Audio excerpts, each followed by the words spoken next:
Okay, here's the March 2016 chat, and I'm going to be having Darkspore footage. Yep, there it is. Okay, similar thing, announcements, a little more in depth this time, then I'll answer questions that were submitted, then I'll go to live questions, which might be more of a mess this time, because I don't have the long chat log like I have in the past, because software glitched out for me at the last minute. All right. First announcement. I'm running behind on the videos, which people can probably guess. I was hoping to have 2 more videos out in February. Didn't happen. It's like I got a ways into one and realized, oh, I should really do this other one first. And I started working on that, and then nothing's done because of that. So what I have right now are like 2 or 3 partially completed things going on. I'll get it out when I can. This normally would have been the month I spent more on the movie, but since things got so backed up, I'm just going to mostly work more on the video so that I was meaning to get out.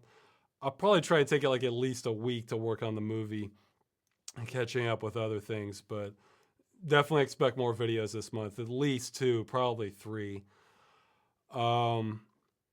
Yeah, it'll be a Ross Rants and a Game Dungeon, maybe another Ross Rants, we'll see.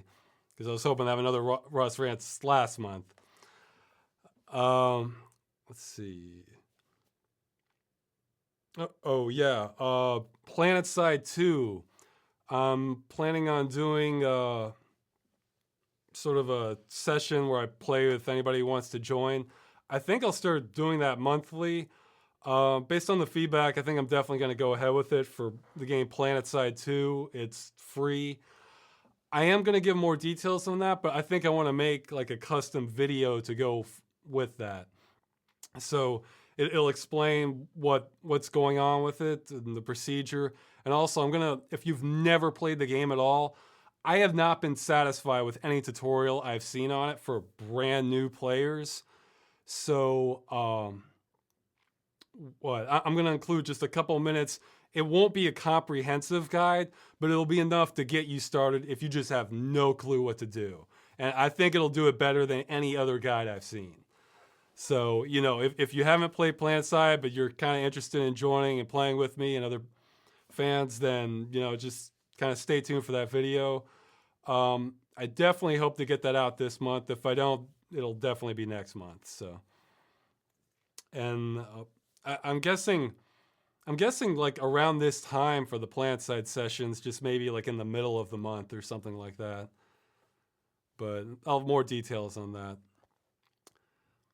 Oh yeah, a couple of people asked me if I was doing a Where's the Fair Use video. I found out about that, I think a couple of days after it was fully underway with the guy with the glasses. Basically, the premise is YouTube doesn't really care about copyright stuff. It's just a sort of a flawed automated system that can screw people who depend on it. I'm affected less, but I have been affected. I've gotten a few copyright strikes. Hey, I got a copyright strike on the Darkspore episode. I've got, not a strike, a claim. I got it resolved, but, you know, that happened a couple days after I put it up. It's a very flawed system. I've heard Google is going to do something about that, but the response I saw was incredibly vague. Maybe they will do something. I don't know. I'm not optimistic about it. Yeah, I guess for announcements, the last one I really have I want to talk a little more on was kind of Darkspore and killing games, because that's something that wasn't just one episode. This is going to be an ongoing thing, because it's just I hate this practice of, you know, for those who haven't seen it, well, probably have, but, you know, Darkspore is a game that you can see on the screen right now. This game was shut down. You cannot play this game at all now. And this is an ongoing practice, and it's spreading to more games. My plan for Darkspore was to just send as many letters to EA executives as we can. A lot of people have done that. I have no idea how EA is reacting to that, or if it's just a secretary reading it or throwing it away as soon as they see it's handwritten or something. I don't know. I am open to ideas. In fact, I have a good idea, actually. Besides my video, Lazy Game Reviews also made one about it that said a lot of the same things I did. And I noticed in the comments of that, a lot of people were saying like, well, under British consumer law or under German consumer law, they can't do this or they have to provide a refund and this. I was thinking, well, shoot, in the USA, I don't think there's any legal protection against what they're doing, but in Europe, there might. Like, basically, releasing a game that you buy and, they shut it down so you can never play it again. And I think the terms are they have to say, like, it's guaranteed for this much amount of time. Or maybe there's other conditions. Otherwise, you can get your money back, or they are violating the law, really. And I was thinking, maybe someone who has more expertise in European consumer law, there might be grounds for sort of a class action lawsuit. I mean, obviously, it doesn't help people in the USA, but if that was a big enough deal so that you could press a lawsuit and get a refund for every single game EA has killed that you've purchased, I mean, or just even put money into. Like for, Battleforge, it's a free-to-play game, but if you spent some money and got a couple items, you're a consumer. So that might create enough incentive that, yikes, okay, this is totally not worth it to have this practice. Let's just have some end-of-life plan. Because the idea is to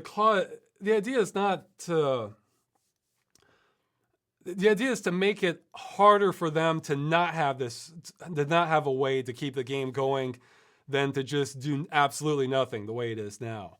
So, causing big problems for the entire European market for every game they're doing this with. I mean, hell, they have Need for Speed now. They're going to shut that down at some point. There's other online, and, Battleforge, Darkspore, Need for Speed World. There was Battlefield Heroes. If you live in Europe and you put any money into those games, there might be grounds for a class action lawsuit. So definitely contact me about that if you have some familiarity with the law regarding that. My email is rosswscott@gmail.com. So yeah, that's if anybody has any other ideas on how to kind of get this practice changed, I'd appreciate it. Actually, there is another announcement. A lot of people suggested this, but I was thinking of doing it anyway. I am going to make a shorter video that's more concise, talking about the practice of killing games. That's probably a couple months off, because I want something you can just show to anyone. You don't have to watch a full Game Dungeon episode or something to get the idea. The reason I haven't done that earlier is because Darkspore sort of caught me off guard. So I wanted to have a way to, and I had a couple weeks before the game's dead. So I was like, oh my God, I got to get this out right now, so that if anyone who wanted to play it had a chance to. It seems to have had some impact. PC Gamer had an article on Darkspore. So I saw in the comments, some were saying, yeah, no, it's ridiculous to think Ross would have caused this.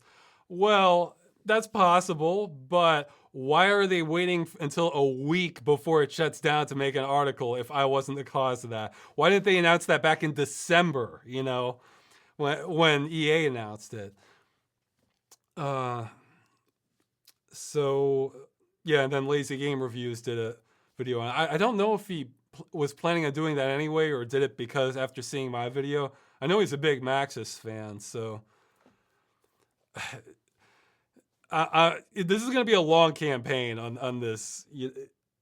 Yeah, that's the other thing. When I do make the video dedicated to just about killing games, just try to raise awareness and figure out things to do.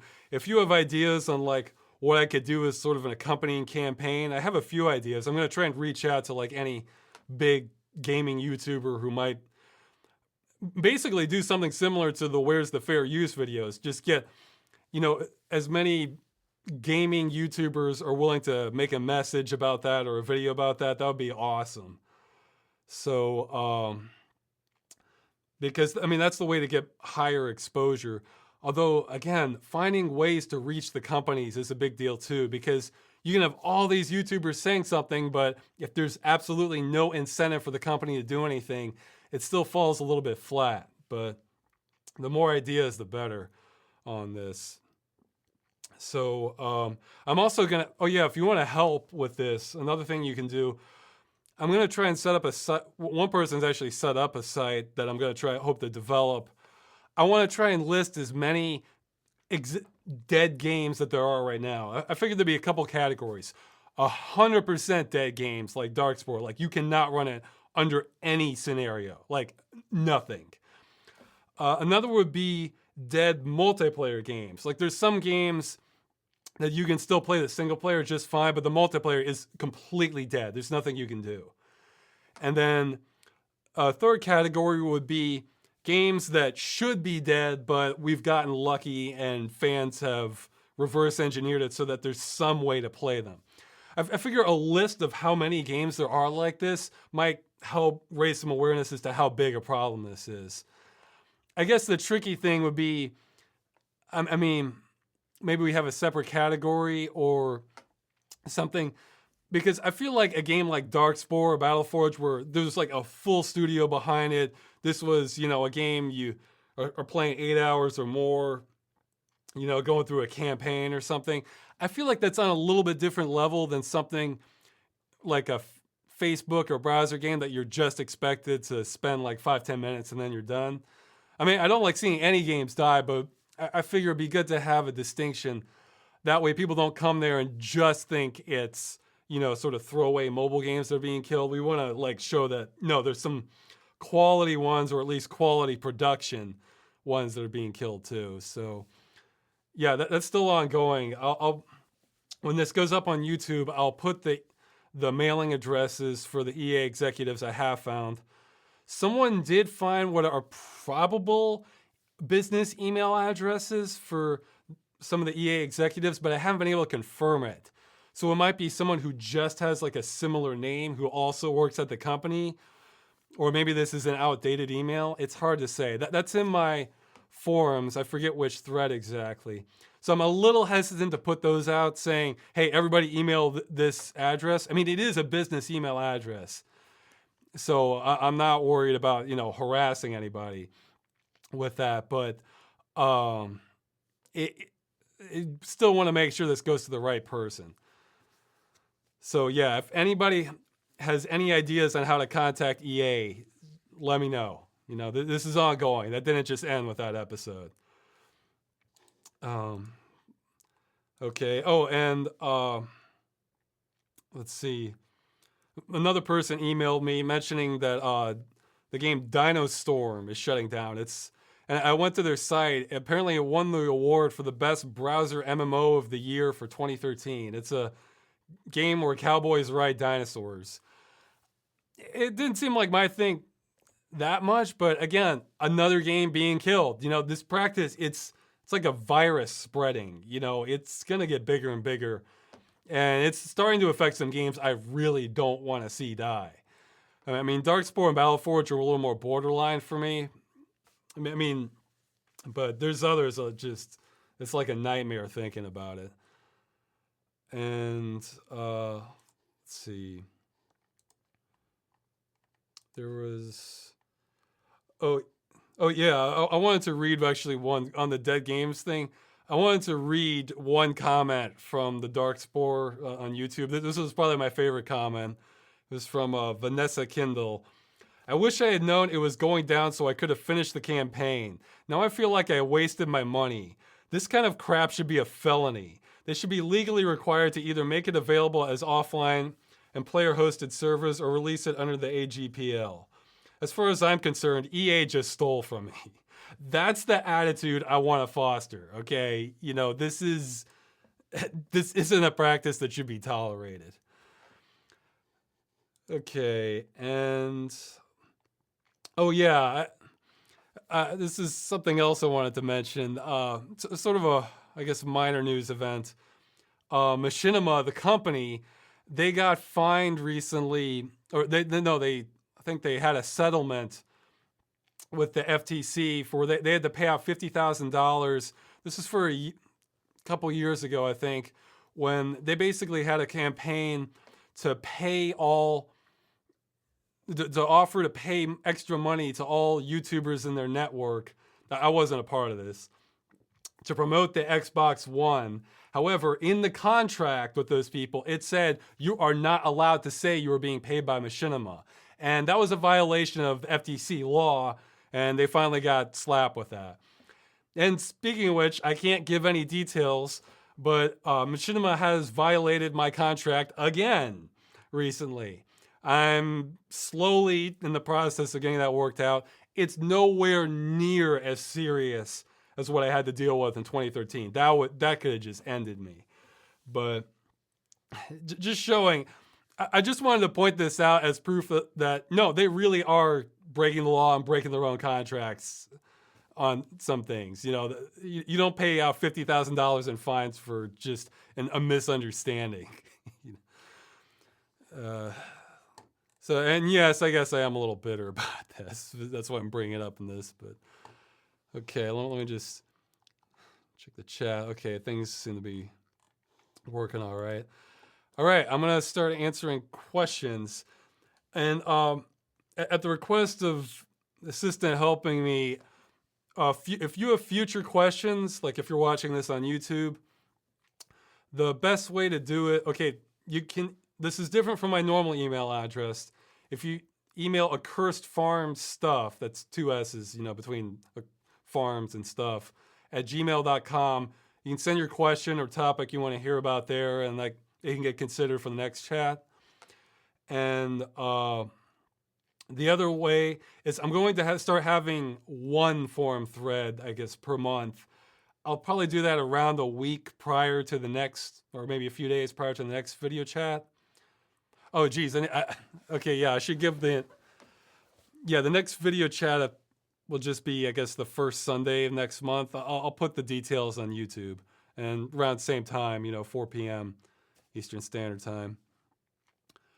But the only way to do it in the future for now, until we figure out a better system, will just be a thread where I say, post your questions here on the homepage, accursed.farms.com, or the email address. Or you can ask in live chat, obviously. But basically what's happening is the system was getting overwhelmed with all the different threads this was popping up in, so that might get ignored in the future. And we probably might come up with a better system later. There's many things I'm still trying to catch up on. But okay, so I'll start answering questions. Have you considered using YouTube's streaming service? It would hit a lot of your YouTube audience, and it would come up in their subscription box. Also, you wouldn't need to be running a pre-recorded game on the screen, since YouTube wouldn't be for games only. Yes, I have. However, my main concern with that, which isn't going to work for this session, is I want to have a chat log so that if people are getting way ahead of me in terms of the comments, I can just scroll by it with IRC or something. YouTube, I think, purges them pretty quickly. So if somebody's asked me a question and then there's 2 more questions underneath that, and so I take my time, answer the first one, there might be so many comments, I don't know what those other 2 questions are. I can't bring them up. So if there's a solution to that, I can maybe switch this operation over to YouTube. If not, I think it's going to stay on Twitch. So, okay, yeah, moving on. I'm going to try and do this faster than last episode, which went on like almost 3 hours because there were so many questions. Okay, what's your opinion on the music from the game Raptor Call of Shadows and the game itself? I might do a video on this later, but the music I kind of remember being sort of depressing, actually. But the game, I think, is pretty solid. The graphics are great for the time. Well, even now they hold up because I think it's kind of a pixel art thing. I remember it being pretty good. Actually, visually, I think I like it a little bit better than Tyrion. But I feel like Tyrion just had so much more personality to it, and the gameplay I thought was a little more slick than Raptor. Okay, next question. I'm trying to get better at like not lingering unless it's something I really want to. Okay, This one I think would rile people up too much for something I'm not. Okay, I'm gonna skip one of these. How do you manage to do everything from reading and answering emails, keeping up on current happenings, spending time with your girlfriend, and still have extra free time for just watching movies and playing video games? I don't really. I basically things get sacrificed. It just sort of rotates what that is. I mean, people. A lot of people have emailed me. You know that I still need to give you a reply. I'm gonna try and get up on that some more this month. It's I guess the best answer is not to dwell too badly on everything I know I'm missing. And I mean, I constantly feel kind of bad about that I haven't accomplished more. But, when I'm spending all my time doing something, I guess that you feel, I, yeah, I'm stammering a lot, but I guess what it is, you feel better about all the things you haven't done if you know you've still done a lot on something else.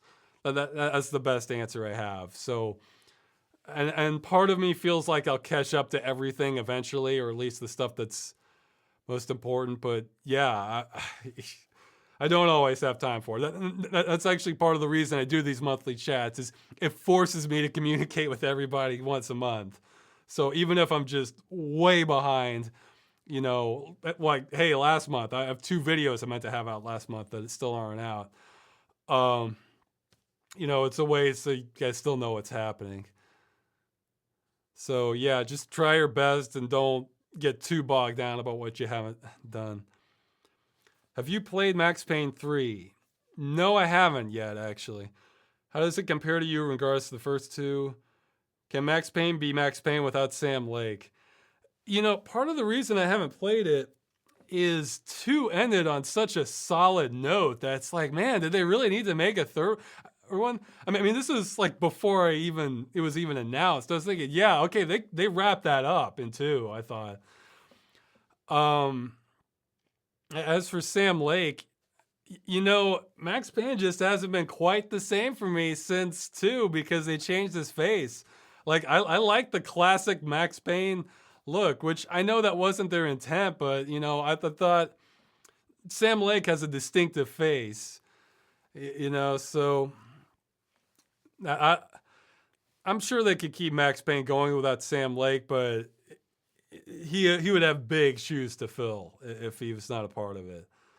It's because, the game has a lot of personality. He's responsible for a whole lot of it. Okay, keep moving. In episode 61 and a half of Freeman's Mind, why did you send Freeman to Europe? I thought that was strange. That had to do, actually, between the map, for the map I found for it. Because I wanted a map, that had sort of the Half-Life look, so it sort of fit in with the other episodes. And I wanted one that was sort of in the middle of the forest. And in that map, it had ruins in it. I was thinking, man, you're not really going to have just like ancient stone ruins and just some random forest in the USA. Maybe there's a few exceptions, but I remember having like some carved detail. And I was thinking, man, that would have to be probably someplace in Europe or another country. Because, America is not, the United States of America isn't old enough to have like ancient stone ruins. I mean, it would have to be Indian if it was something that lasted that long. So that was just me reacting to the map that I had to work with.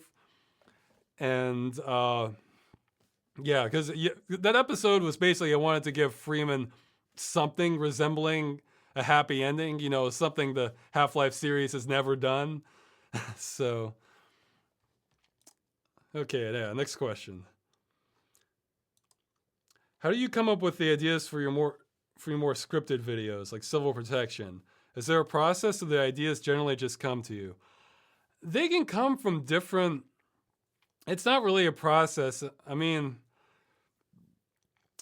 they just sort of come to me at different times, and I just sort of make a note of it. Like, it can be a funny event I witnessed, or sometimes just music. Like I'll start to think, what would match this particular music? Excuse me. what would match this particular music well, and it'll sort of trigger ideas in my head, and I'll get all sorts of images, and some of that's translated occasionally. But no, I don't have a set process, though I have found, especially when I had deadlines for Freeman's Mind, that if I absolutely have to, given long enough time, I can come up with something, though it's not a fun way to do it at all. Like I remember when I was working at Machinima for a few months, there were times when they just needed more videos. I was just basically in this empty conference room, just knowing I just had to get a video out and just trying to think of something to say for Freeman's Mind. Normally when it's on my own, if I'm feeling just sort of depleted creatively, I like to take a break and come back to it a few hours later, but I didn't have that luxury. And what I found is it takes longer, but I can come up with something. You know, it just, it was not on the fly, but the creative process can be forced, though it's very unpleasant, and I don't prefer to do it that way, at least in my case. Okay. Do you think Fear is one of the best, is the best or one of the best first-person shooters ever made, and new shooters are a regression of what Fear did? Do you think it's better than Half-Life 2? Will you ever do a game dungeon on Fear? What is your opinion on horror games in general? Fear, it's one of the best. Yeah, definitely. It's one of those where everything just really clicked, I thought, because the gameplay is pretty solid.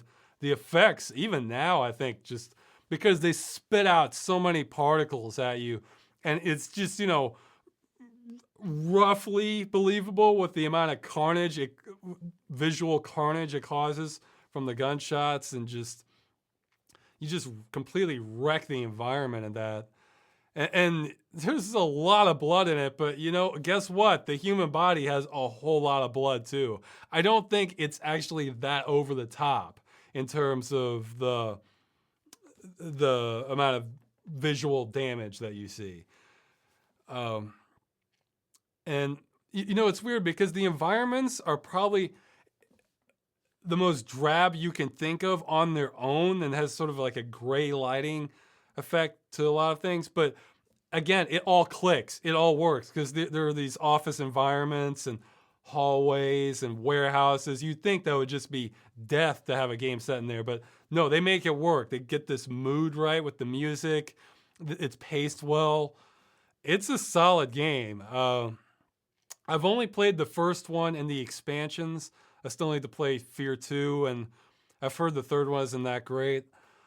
But, I mean, how it compares to modern ones, Half-Life 2, they're different games, but I think there's a lot of room for success if you wanted to make a game in the same vein as Fear.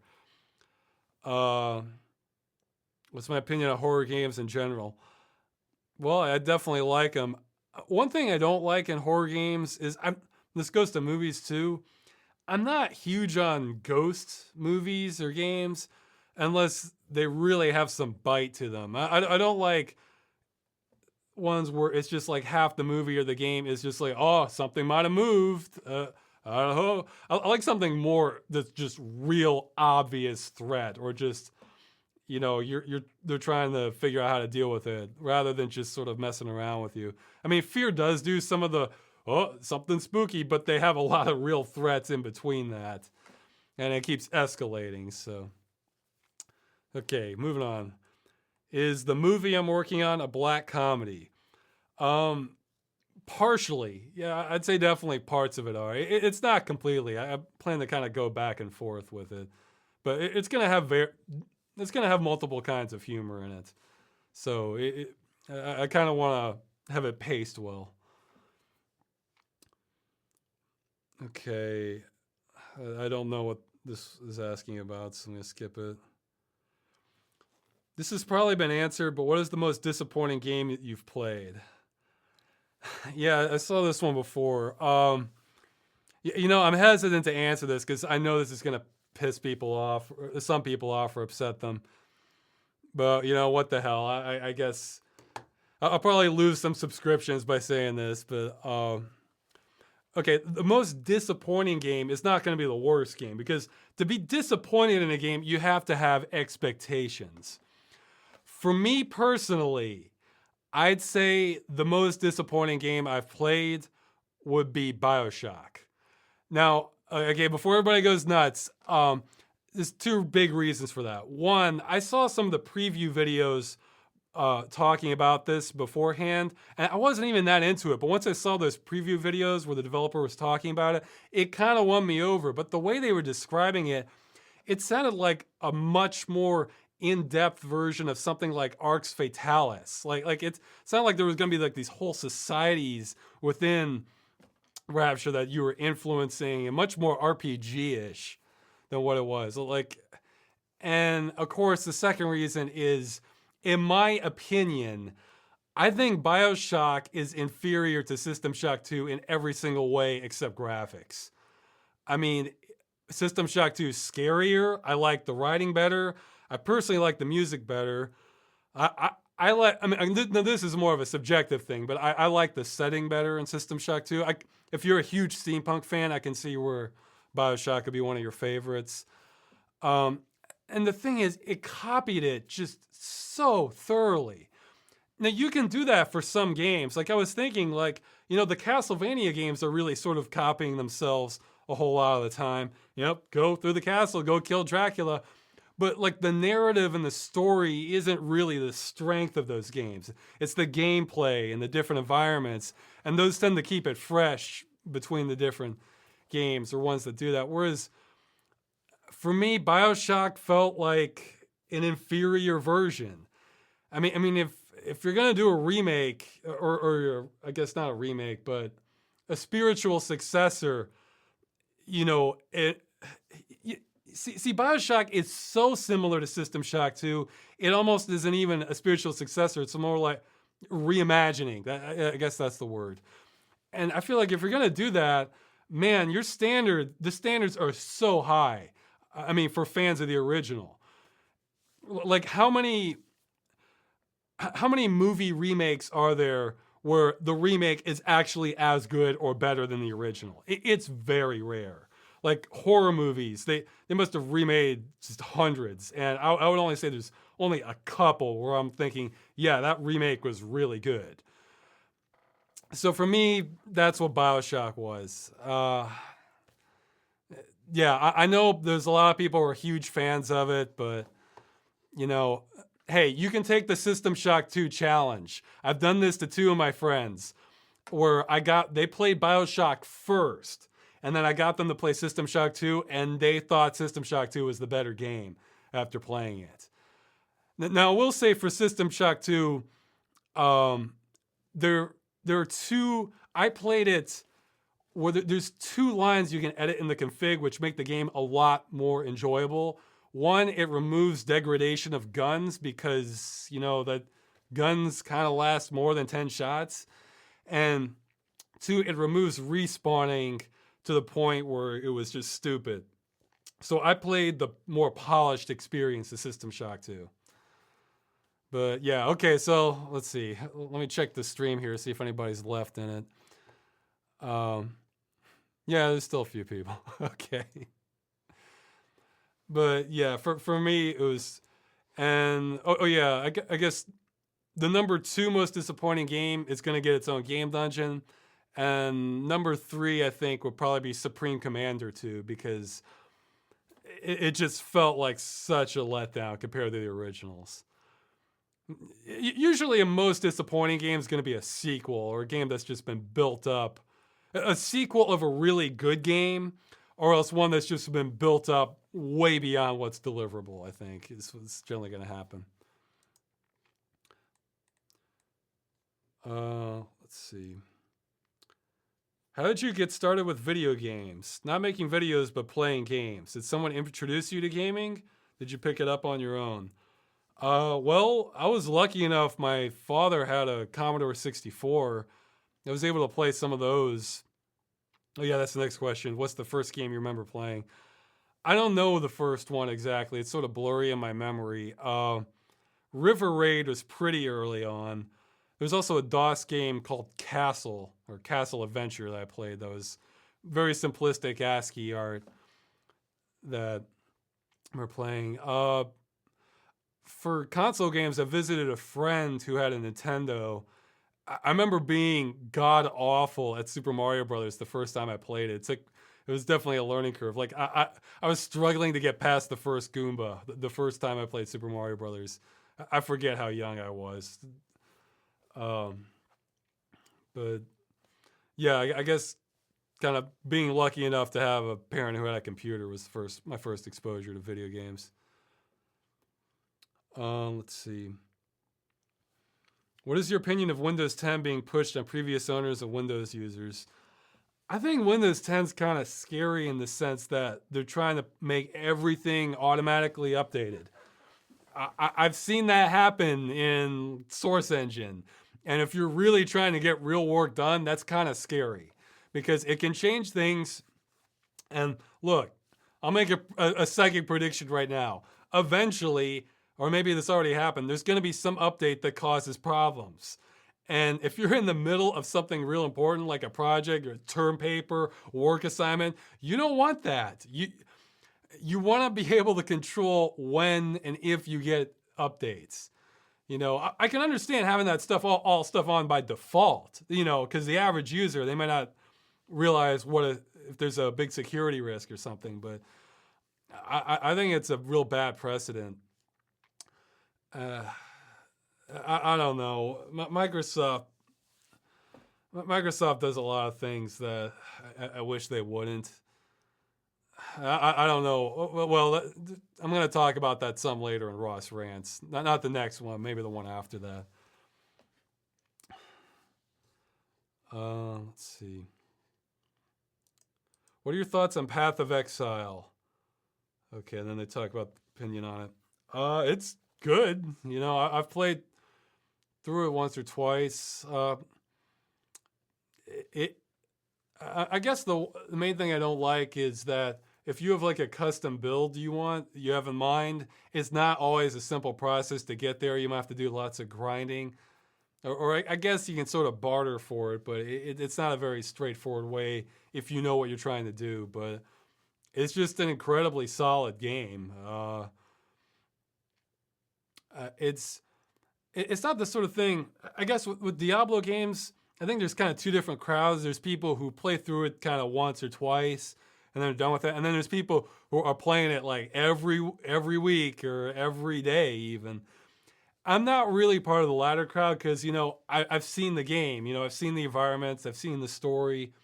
Sometimes I might do another playthrough or two, but not a whole lot after that. I mean, I've played through a few characters with Path of Exile, but I don't think I have anything to say about it that hasn't already been said. You know, I think it probably has enough of a fan base that if it were to go down, someone would reverse engineer it to get it working. But hey, that's another online only game. To the best of my knowledge, there's no end of life plan on. However, I think the community and the developer in that case is probably dedicated enough that it's not a major risk for being killed. But hey, we don't know. You know, that's what I mean. There are really good games now that are online only that we don't know the future of. And Path of Exile is clearly one of them, though I think it's lower risk. But hey, it's a great poster child for a game worth saving, you know. Great atmosphere, great gameplay, a lot of fun. Okay. What are your thoughts on the concept of video game academia? I find the idea of writing about certain aspects of video games in the academic setting to be fascinating. Sadly, video game academia doesn't really exist as much as I would like it to. This won't stop me from writing about video games on an academic level, however. I guess what it is I'm not a video game academic, so I don't know. I'm just sort of a long-time enthusiast of games. Sorry. Nose is driving me crazy. It's itching. It's, you know, I'm certain there's very interesting things to be learned, that you could probably apply to have better games, much, much better games if there are people who are really dedicated and studying this and really can kind of distill many things down to a science. Because, I mean, how many games are there with questionable decisions? Whole lot, I mean, some of it is just it's because they're trying something new. Others, it's because they're just really didn't think this through too well. Um, I think I really would like to see video game academia be practically a requirement to be a video game journalist, on like a major site, because you can write anything. You can just write anything online, and it doesn't matter. Like, I recently saw an article writing about how machinima is dead, and they gave like this. They gave a brief history of machinima, only mentioned one piece of machinima in the article, Red versus Blue, did not even mention source filmmaker, and declared it dead. I mean, this shows that there was no research done at all. And this was for not the most major gaming site, but like a more kind of professionally produced one.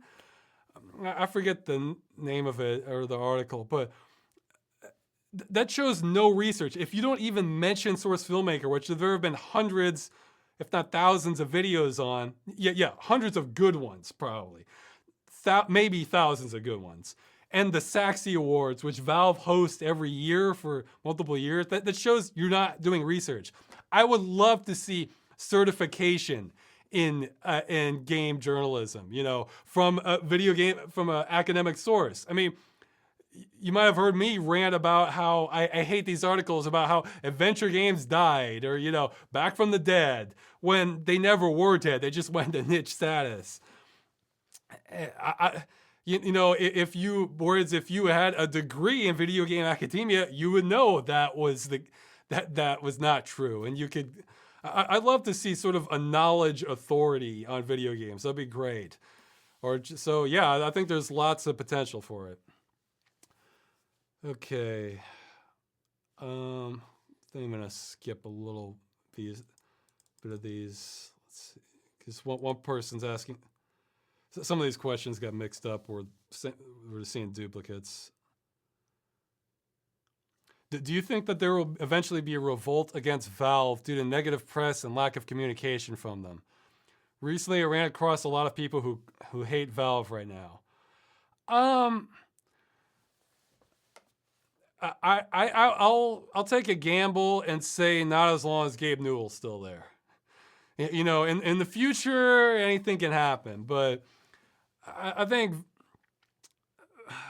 Look, I've of course complained about Valve with the Source engine, but they've done a lot of good too. And I feel like I look at Valve as sort of like a sports team that they don't always do great, but you're really hoping they do better. Like they set things up so well, and then then one of their players shows up drunk, and they're just like, oh man, I really like what Valve is trying to do with like the Steam machines and virtual reality and stuff. I don't know how successful they'll be, but I really like some of the directions they've taken things in. I still think it is a little bit of a scary precedent, having such huge influence on PC gaming, because, me, I like games to survive, and having everything always online through Steam, it's less of a risk because their DRM's actually pretty light, but that's a precedent. So I don't know what people are super upset about at Valve right now. I'm friends with Tyler from Valve News Network. I should probably check his channel and find out. But for me, it's mostly, for me, the biggest thing I dislike about Valve is the sort of breaking the Source engine on different levels and having no backwards path for it. I think that's kind of inexcusable for like a serious developer. But they've done a lot of good too. I think they have a flawed approach to many things, but like I'm not sure that their system of just letting everybody do whatever is really the optimal way of doing things. Like if okay, pretend I was in charge of Valve. What I would do is I would have projects, run like normal companies, but it would all be when it's done, and everybody still has a voice.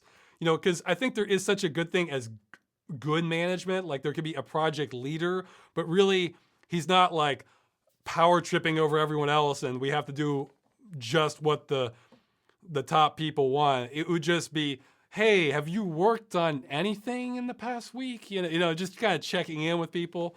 If they need more time, they need more time. There is such a thing as good management, but that's obviously not their philosophy. But that's how I would handle things. Okay. Let's see.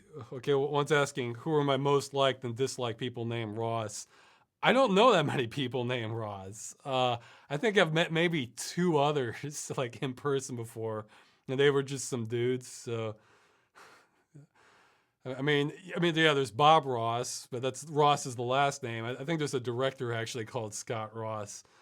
There's Ross Perot, though I think Ross was his middle name. I don't know that many Rosses. Let's see. What are your opinions on using crowdfunding to create computer games? Do you think it's appropriate for medium or large-sized companies to use these platforms? Should it just be small-timers and indies, or is it proper for anyone? That's a tricky question. I guess, like, I don't know if it's the sort of thing you can clearly enforce, but I obviously would prefer people. I think what everybody wants is the people who want to make a good game, but they don't have the resources to do it. So crowdfunding is the only way it can happen. The more you deviate from that, the more I think nobody's really liking it. Like I think to pick on somebody, I think Shaq Fu is an example of one that's, yeah, maybe they shouldn't be using crowdfunding. Look, Shaquille O'Neal, if he wants to fund a game, he can afford to fund a game. It's not the sort of thing that I think really needs to be used for that platform.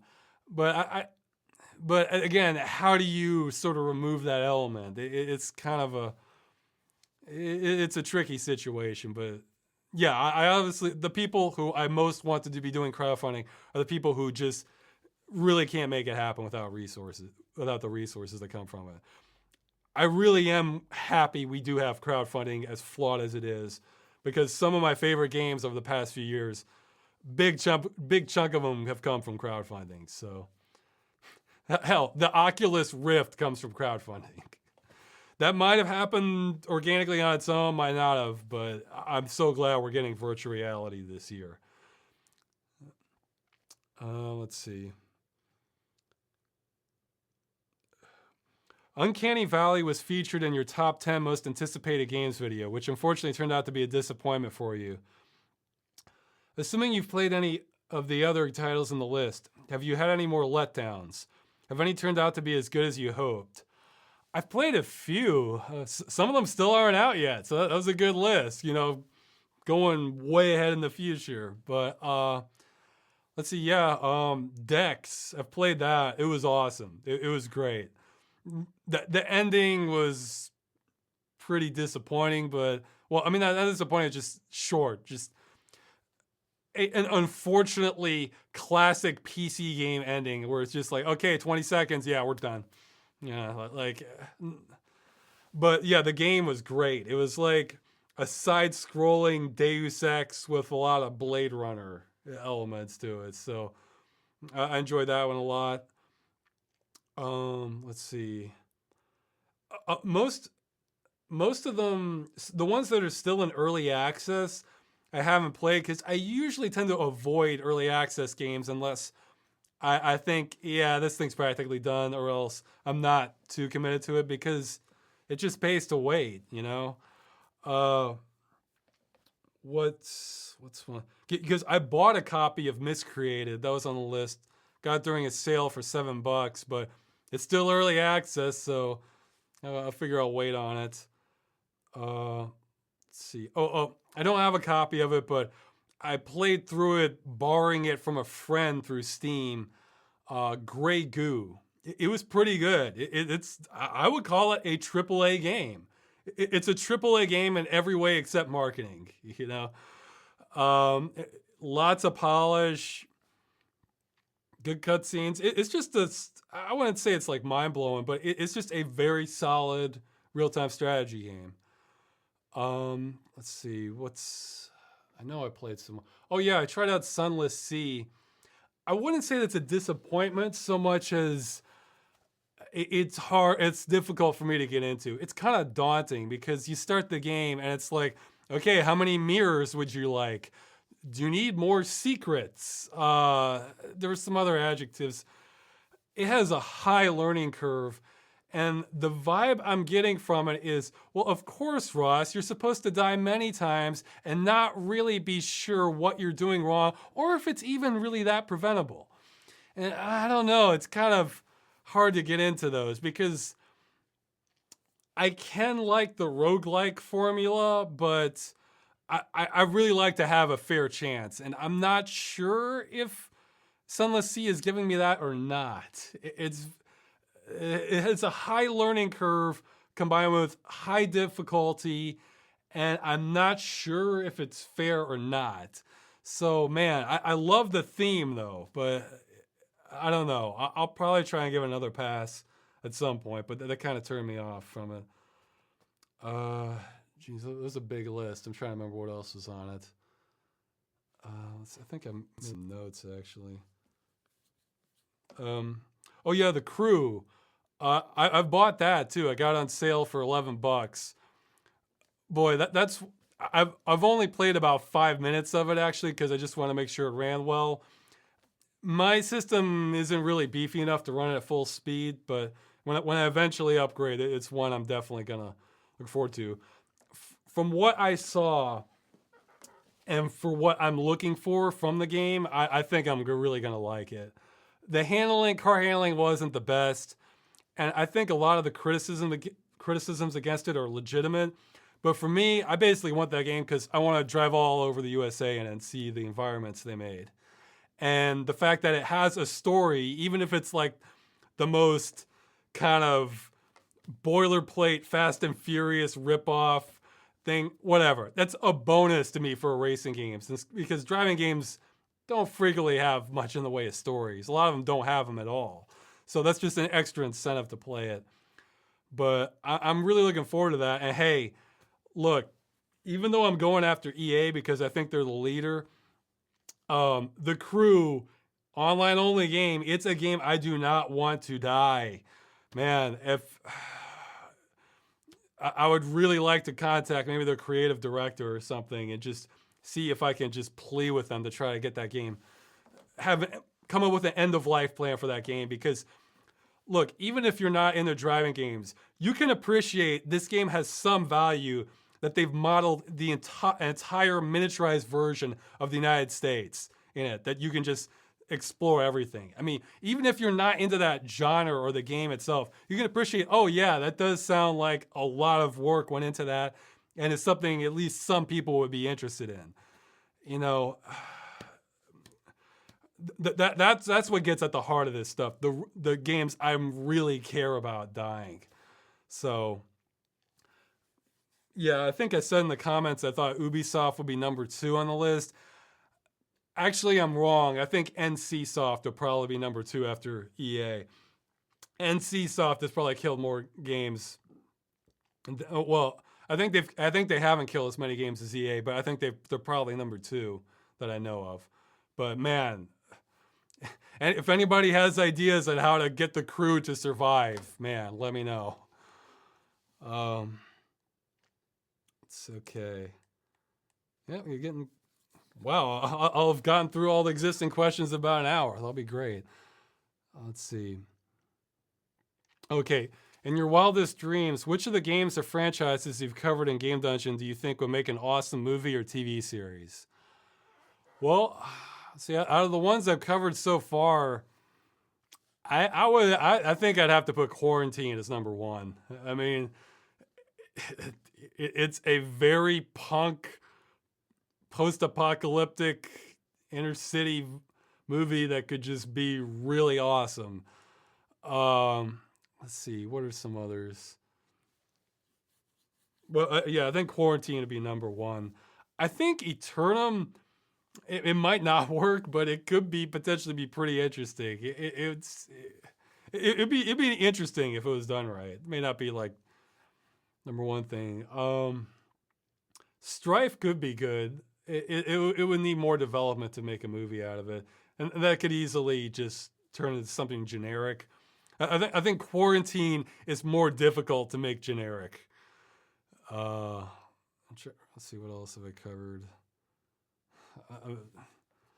I almost want to. Oh, here. No, that's on a separate drive. Okay. I'm trying to remember all the episodes I've made for once that would. Well, Uncanny. Well, no, Uncanny Valley was underdeveloped. Uncanny Valley had potential, but it was underdeveloped. And I'm probably forgetting a real good one. Hey, I'll give you a hint. On the next game dungeon, I'm covering one. Not only would it make a good movie, but there have been people who've been trying to get it made into a movie.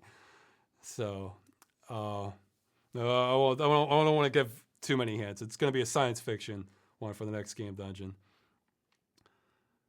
Yeah, okay. So yeah, keep moving on. I'm drawing a blank now. I was wondering, since you briefly mentioned it in the February video chat, that you exercise every day to combat the negative aspects of being a gamer. I was wondering if you could talk about it a bit more or give some tips to us couch potato gamers, since you seem to be in quite good shape yourself. Also, diet is probably very important. You seem to be doing quite well with your bean-based diet. Any advice for that kind of thing too? I'll answer that. Okay. Okay. Well, if you just get like no exercise, I'd say that, I want to say, especially if you live in the United States, I almost want to say everything is working against you towards like being out of shape, because, there are lots of places in the U.S. There's literally no place to walk, or it's just like the side of the road. Like there aren't sidewalks, or there'll be sidewalks that just abruptly cut off, or if we need to go somewhere, it's too far away. Or I really think in most places in the United States, it's like you're a second-class citizen if you don't have a car. I say this from experience.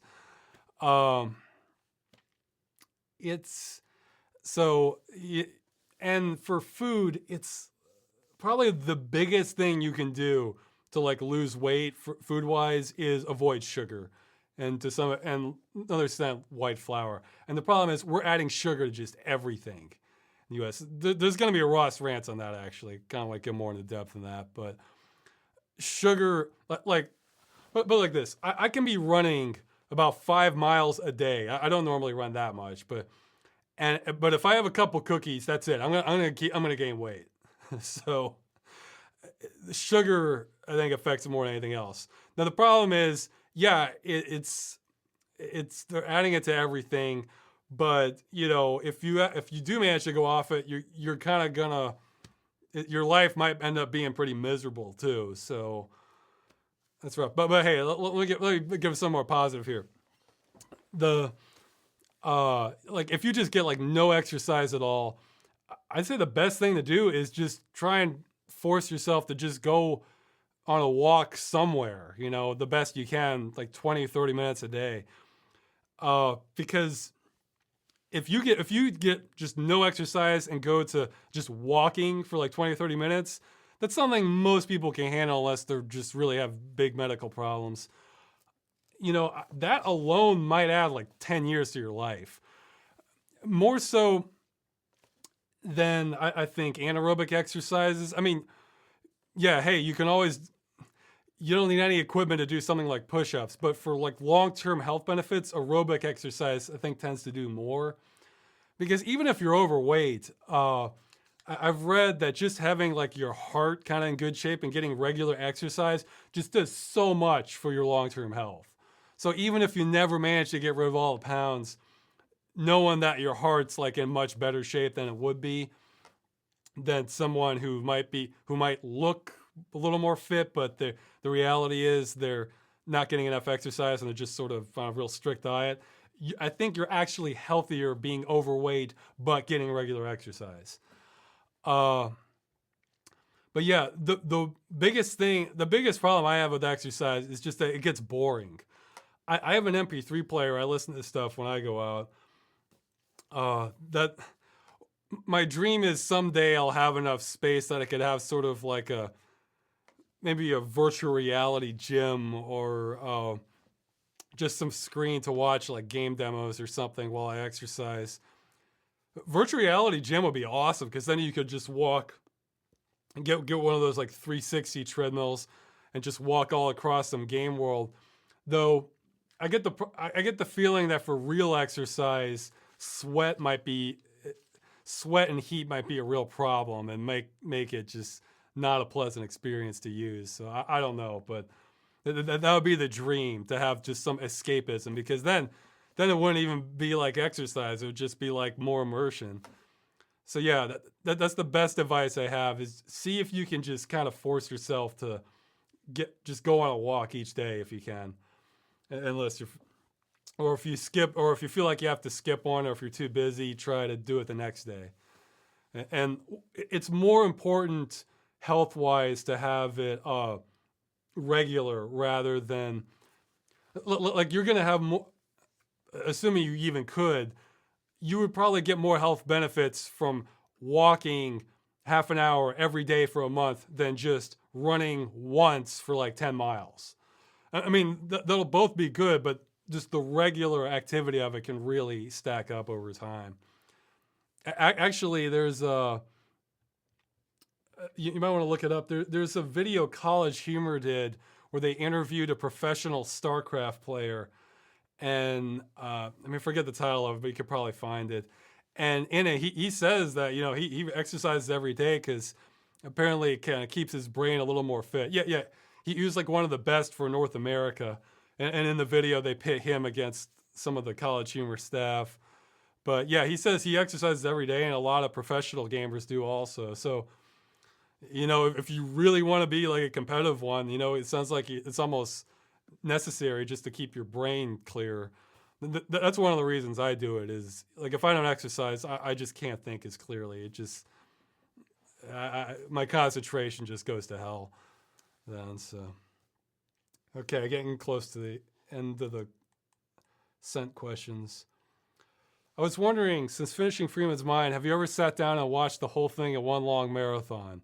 Or if you spent so much time working on those episodes that you simply can't stand the sight of them? I haven't watched it all in a marathon. Really, for most of the videos, I feel like I'm just sort of done with them once I make them, because I know everything that's in them. Probably, the one I think out of all the videos I've made, the one I personally enjoy watching again, because, would probably be Diary of a Zombie, just because that one's kind of nuts and everything, but also I'm not really the star in it and talking with it. I think that's what it is. Like, the less I'm in the video, the more I'm kind of open to watching it again, because I'm really not a narcissist and just enjoy seeing myself and hearing myself. That's come about mostly just because I can depend on myself to kind of get things made. So if it's just watching me talk, I tend to, I always watch it before putting it up online just to make sure there aren't big problems with the video. But after that, it's very rare that I watch them again. So it's part of the curse of making these things, but it's, there's other things I can watch. Okay, and looks like Daniel added a question while I was doing this. There's a VR roller coaster coming to Six Flags Magic Mountain. What is your opinion on that? Yeah, VR roller coasters, I don't know. It seems like, I'm sure it could be fun. It's probably like an economics thing, because you can maybe service more virtual reality people faster or in larger quantities than you could for a normal roller coaster. I mean, for me, virtual reality, the point of it is to have stuff that you can't experience in life, or it's rare that you get a chance to experience it. Whereas if you're at an amusement park, they have the real thing, just across the road or something, or across the walking area. Yeah, it's like I'd much rather do a real roller coaster than a virtual reality roller coaster. But it could be fun. It could still be fun. It just seems a little weird, because uh again, you can get the better experience. But if it means that you could wait 10 times less than you could for the real roller coaster, then yeah, I can understand why they're doing it. Also, I saw somebody mention where,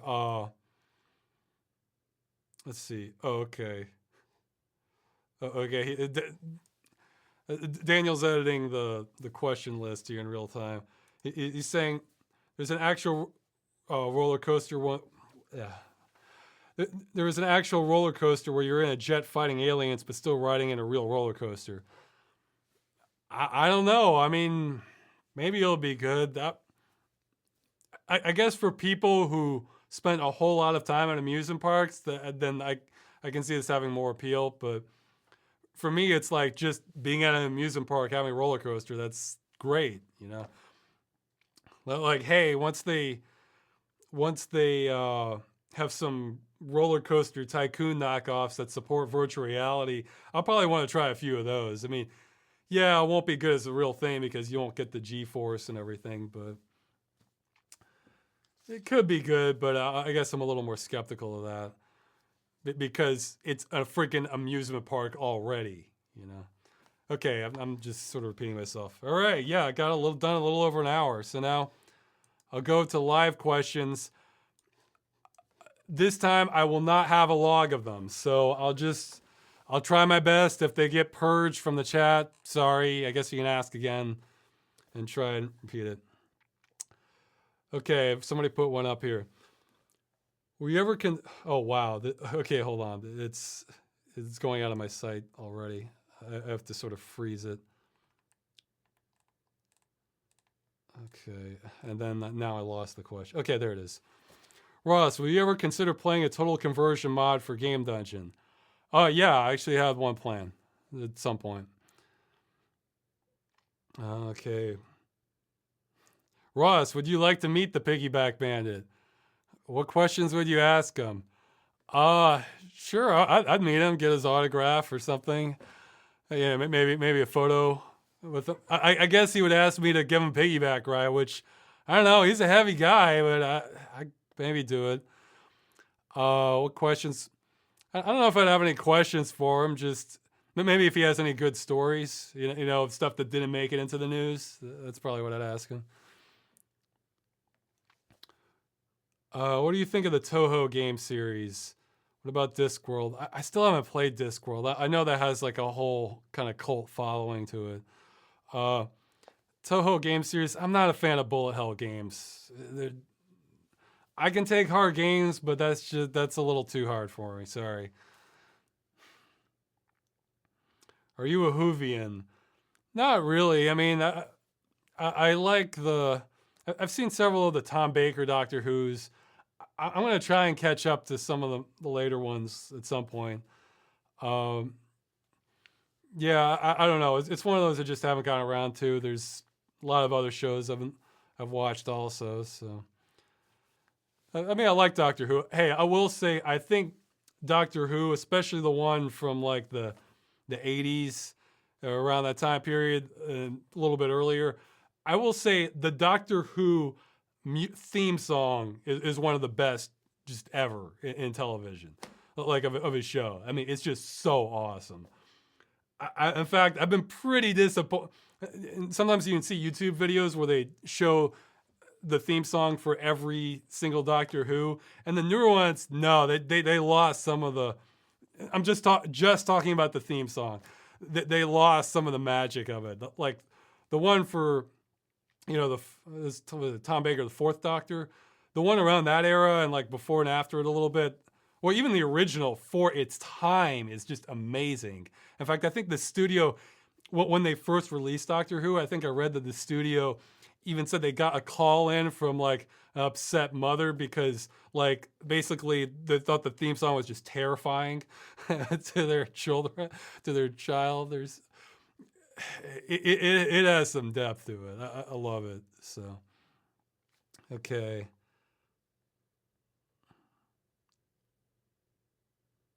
Okay, somebody's saying I should really finish Black Mesa. I don't know, man. It's low on my priority list. And I say this as someone who is in touch with a couple of the voice actors of Black Mesa. In fact, that's one of my regrets is that I haven't used them yet for a civil protection. But hey, you know, it might happen at some point. But let's see. What games had the biggest impact on on you personally? To stay with you for a long time after playing? Well, a lot of the stuff in Game Dungeon. For stuff that I haven't had on that, Legacy of Kain series, Silent Hill 2, one I'll save for a Game Dungeon. Let's see, what are some other good ones?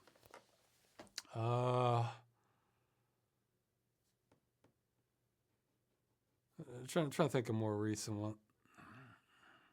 Maybe I need some food. I might be drawing a blank.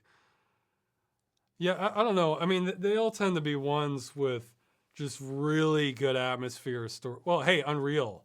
I mean, that's nothing for the story, but the music and atmosphere, and that's fantastic.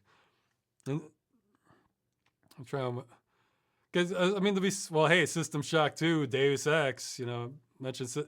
Yeah, I guess that's part of the reason I was hard on BioShock is because System Shock 2 is one of my all-time favorite games. So that's a big standard to live up to. So naturally, you're more critical when that happens. So. But yeah, the ones I mentioned on Game Dungeon, all clearly. Okay, this is a good question. If you had to choose right now, would you get an Oculus Rift or a HTC Vive? Well, I'm obviously not going to choose right now. I'm thinking summer is when I'll pull the trigger on virtual reality because besides those two, there's the Star VR system, which has better specs than either of those. Although I haven't heard any news. I hope it doesn't become like vaporware. But another one, and also Asus and Gigabyte are also coming out with virtual reality solutions. So again, they have higher resolution, although I'm not sure their refresh rate their frame rate is as high. So that we got to see how that pans out. But if I was to just choose, yeah. So to me, there's too many options coming out. It's worth waiting at least until summer. But if there was just one out right now, I would probably pre-order but hey, if there's going to be 5 options, might as well. The biggest things that are going to influence, because I gotta see reviews. As much as I want to get out of virtual reality, I gotta see the reviews because these things are so expensive that, man, the more expensive something is, the more I want to research the hell out of it and have some reasonable confidence of getting the right thing. But for the ones that are out right now, I would, it's really hard to just, okay, for me, the things I care about the most from virtual reality are like the good visual experience, with like the depth of field. Resolution is real important for these because you're so zoomed in, so 1080 might look fine on your monitor, but it's going to look like a screen door mess up close for the virtual reality. So high resolution, good field of vision, and good software compatibility. That's going to be real important because, hey, I'm going to want to play like some older games too and just have, things work. Older games that have been adapted that are good fits for this. I have no idea which one will be better for software. For the visuals, they both have the same resolution. However, I have read that the Vive has a higher vertical resolution. I mean, not resolution, vertical field of vision than the Oculus Rift, and it doesn't contribute to the screen door effect that noticeably. So just based on that, that might make me lean more towards the Vive. But man, $200 just for that, because I know they're adding the motion controls and all this tracking stuff. To me, that's all icing on the cake. Just being able to look around and feel like I'm in this world, whatever it is, that's great. Mission accomplished. The full motion stuff, I'm sure it's neat, but I don't know how much support there's going to be for that stuff. Plus, I might bump into things. I know they have the box or get tangled in wires. So even if I'm just sitting in my chair, that's basically my standard. So I don't know. I guess leaning towards the Vive, but that's a big price tag. So I want to wait. Do you have any ambitions to write books or graphic novels? No, my girlfriend definitely wants to write a book. I mean, I want to make my movie. So, and hey, I could even make more shows or other videos. Hey, I didn't mention that, but I have some other videos planned. I'm doing all kinds of things. Unfortunately, I was spread a little too thin with everything I was working on last month, but there's definitely going to be more stuff coming. So yeah, I think for me, I basically just want to make videos. Ross, what do you think about the cosmic being known as Derek Smart? I don't know the details on it. Hey, if you know, somebody sent me this link and then I lost it. Now I need to look it up. If there's any good link that explains like just the full, maybe somebody's already emailed it to me. That would be embarrassing for the birthday video. I don't know yet, but I'll check my email. But if this isn't the case, if somebody wants to send me a link that explains the full Star Citizen drama and controversy, like just that really spells it out, better if it's funny to read, you can go ahead and send me that. And hopefully, again, somebody may have sent me that already. I need to catch up on email. But so I don't know. I know there's some drama going on with Star Citizen. That's all I know. And I love to hear the full thing of it. I get into this stuff. Okay.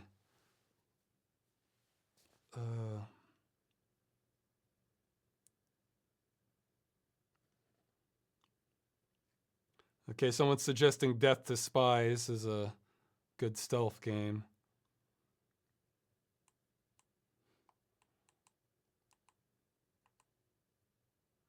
And let's skip some of these. I haven't seen the Stalker movie, actually. I mean, I've played the game, but...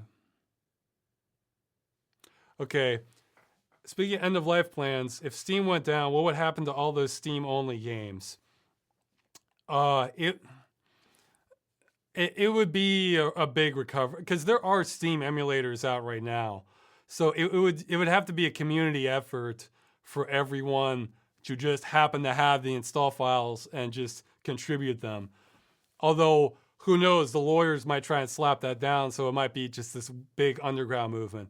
There will be losses. There will be a lot of games lost, but I think the most well-known and popular games would be preserved. But still, it would be a mess. Still, wouldn't it be nice to have some contingency? You know, I mean, just be able to download an offline copy that will work. You know, that you can keep your copy, or if your account got compromised. You know, I think that's what happened. There'd be a giant community effort to do it. How much external memory do you think you would need to render a 1-to-1 scaled Earth, not procedurally generated? Well, what does that mean, a 1-to-1 scaled Earth? Like in terms of atoms, in terms of what the human eye can see? And I have no idea how much memory that would take, more than we have. Have you played Firewatch yet? No, not yet. And actually, that might be a good one to... That might be a good one to wait for virtual reality. I don't know, because, you know, it has that sort of simple, slightly cartoonish look or cel-shaded thing that's a first-person perspective, so that might work well with it to feel like you're actually in the Wyoming forest or something. What do you think about Gothic? I talked about that one last time, didn't I? I'm pretty sure I did. and the Shadowrun game series. Shadowrun is one I haven't played much of because most of the games for that have been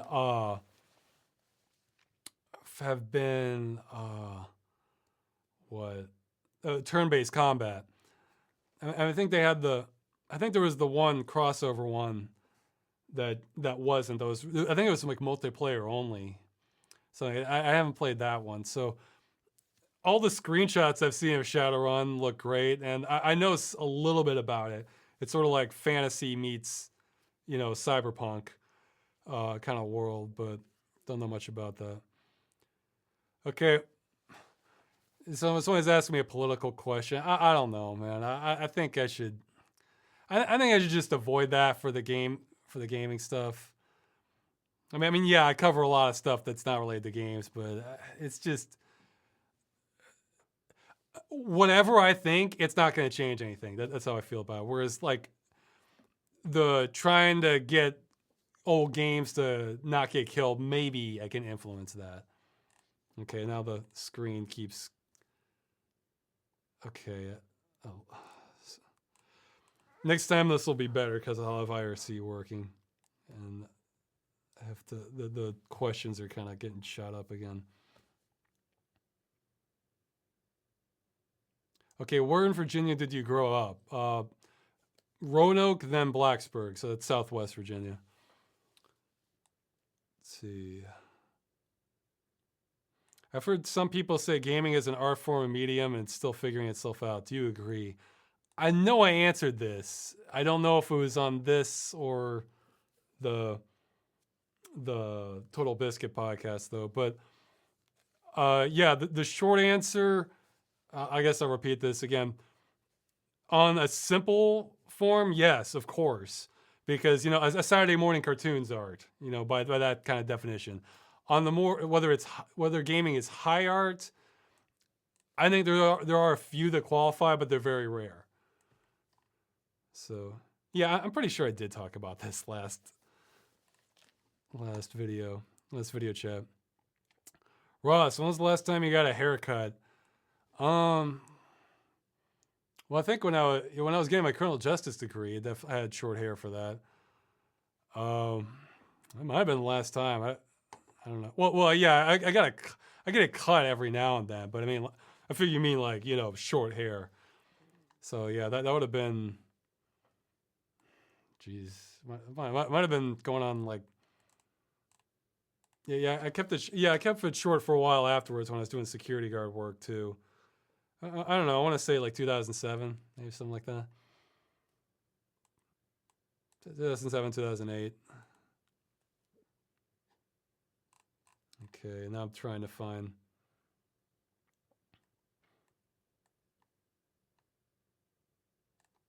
Questions again. What do you think about minions?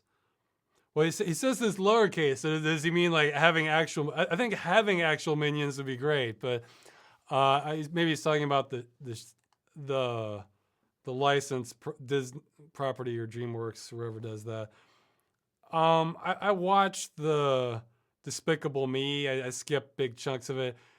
It's a movie made for kids. It's for kids. Like, because some family films will still have a lot of appeal still for adults also. It didn't strike me like that. So it's not the sort of thing I plan on watching more of. How good is internet stability and speed in Poland? It's been pretty good so far. I mean, every once in a while it goes down. Yeah, if I ever don't make this, it's probably because that's what happened. And then I guess I'll reschedule. I've answered this in another thing, but I'll mention anyway. Also, how expensive is your internet plan? Okay, I don't mean to make everybody feel bad here, but my I get about, I think, 20 megabits per second down, 15 megabits per second up, and it runs me about $15 a month. Now, before that, I was getting 5 megabits per second now, 4 megabits per second up, and that ran me about $5 a month. Although this may have gone down because the exchange rate between the dollar and the zloty has increased. So I might be paying less than $15 a month. I might be paying more like $12 a month now. So just keep this in mind. Speaking of politics, keep this in mind whenever you hear about like how we can't do this stuff in USA, you know? Like Europe seems to be able to manage it. Okay. That's been a huge perk, a secondary perk of living in Poland. Ross, what is your favorite thing to eat? I don't have like any one favorite food. I mean, I like stuff that has some flavor to it, like lots of like Mexican or Chinese, Indian, stuff like that. Oh, well, somebody's asking what I thought of the where's the fair use thing. I think I talked about that a little bit at the beginning. It's yeah, I talked about that at the beginning. So yeah, you'll see this on YouTube. Let's see. Do you have any siblings? No, I do not. I'm an only child. I guess my parents learned their lesson the first time. So.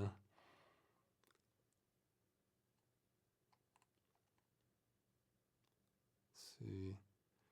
Did you use the Steam controller? No, I haven't. I get the feeling, like for me, if I was just gonna do like couch gaming, I'd probably just get games that are better focused for the gamepad. I mean, when I use a gamepad, it's usually for like platformers or just sort of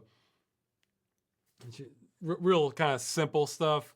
Like I pretty much don't use a gamepad for games that you move in 3 axes.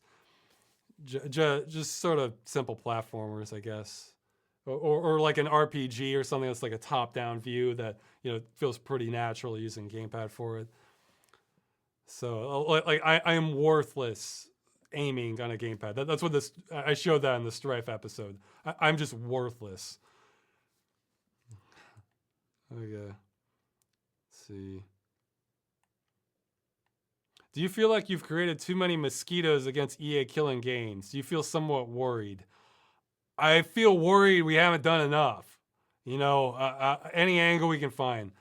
And that's not illegal or just being, a horrible person. No, not at all. I'm not. In fact, if there was legal action pressed against me, that would only increase the publicity so much more. I don't think there is any precedent for that, though. I mean, it's insane.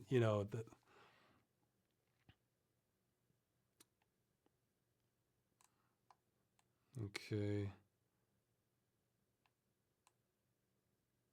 What does Magda think about your bean addiction? Well, she doesn't like that I eat so many beans because she thinks it's not that healthy. Look, that's the result. Look, it's not like I'm addicted to beans. It's more like I don't particularly like cooking, and I just want to eat something that's not going to be kind of garbage for me. And that beans is sort of a compromise to that. That's what it comes down to. Look, if there's cooked meals, I tend to eat those. If I have to cook, it gets pretty simple. Let's see.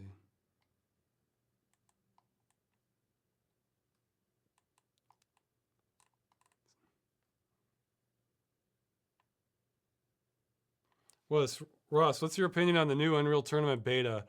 I only looked at it a little bit. Seems like they're being smart, taking like a community-oriented approach to it.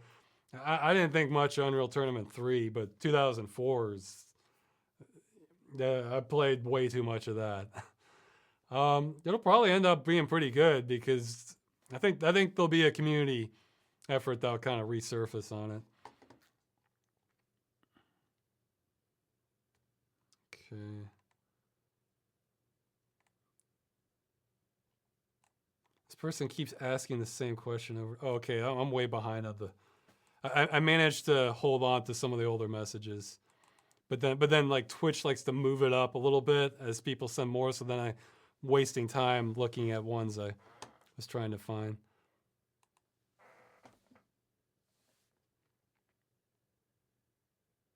Have you played Psychonauts? Yeah, I got a ways into it. I know everybody loves that game. It's a cult classic, but I don't know. It just wasn't grabbing me in the same way. I mean, it's very creative, but I don't know. I think what it comes down to is, for my taste, the more things feel like a kid's cartoon, the less likely I am to get into it unless it has something else that kind of really appeals more like to an adult level.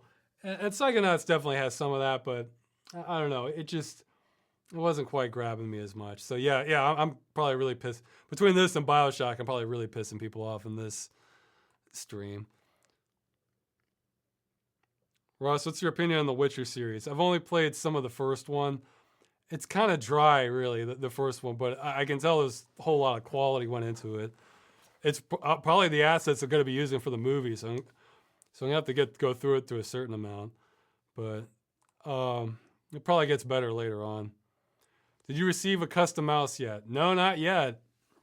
Feel free to send a reply to me on that on an email if I haven't responded to you yet.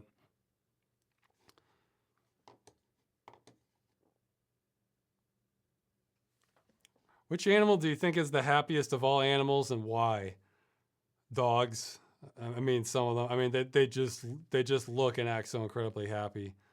So in ways that our faces can understand, ways that we can understand their faces. Ross, are you really interested in any period of history besides the French Revolution? Yeah, it kind of depends. Some I'm more interested in than others. Like the American Revolution period also. Let's see what's parts of the Middle Ages. Let's see. I'm trying to think of the Civil War period. I'm trying to think of ones that are like older than. Oh yeah, like the period of just sort of American expansion in general, which and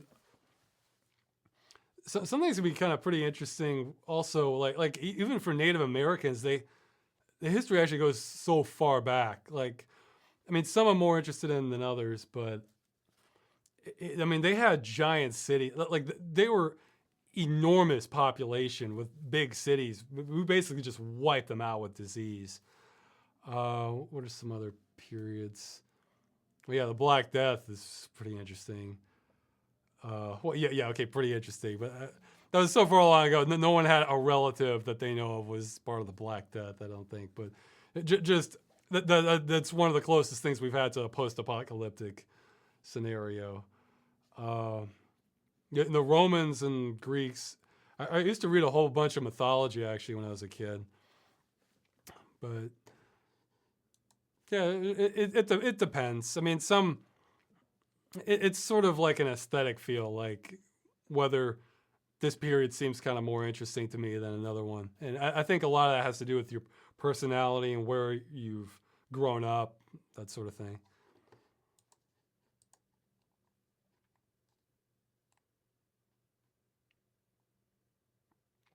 Ross, what are your current computer specs? I answered that. Well, okay, it's on the. Just check the Make Freeman's Mind HD video. Yeah, it's like 8 gigs of RAM, GeForce 660 Ti, which to get upgraded. Motherboard. Oh yeah, I did get as a Christmas present an 8350. FX 8350. Although a fan actually sent me some parts, so I may actually get a bit of an upgrade some point soon. A lot of hard drives and the SSD. So, what are your top 5 sci-fi movies? It would take me too much.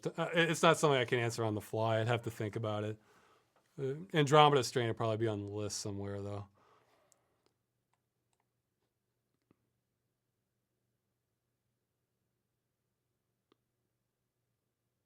Someone's asking about my alternating between working on the movie and videos, and whether that'll change as the closer I get to finishing it.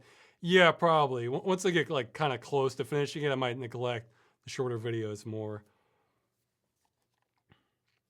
Someone is asking, where's my girlfriend? She kind of changed her mind on that, but she'll probably appear in the next one. She wanted to make an appearance. What's your favorite action RPG? I don't know. It's like I have favorites in different ways, because in some ways it's the original Diablo. In other ways it's Path of Exile. Geez, I'm trying to think of ones that like just really nailed it. I don't know. Yeah, I guess maybe one of the. But even one of those, I don't feel like either one just hits every single thing I like. So, and I'm probably forgetting something again. Okay, just. Are you excited for System Shock 3? Yeah. And hey, I'm excited for the System Shock 3 remake. This sounds like it's going to be a good remake. You know, it sounds like it's going to be like really true to the original, and they're kind of keeping the same sort of design. Looks like it could be awesome. So, Striders or Antlions? Striders.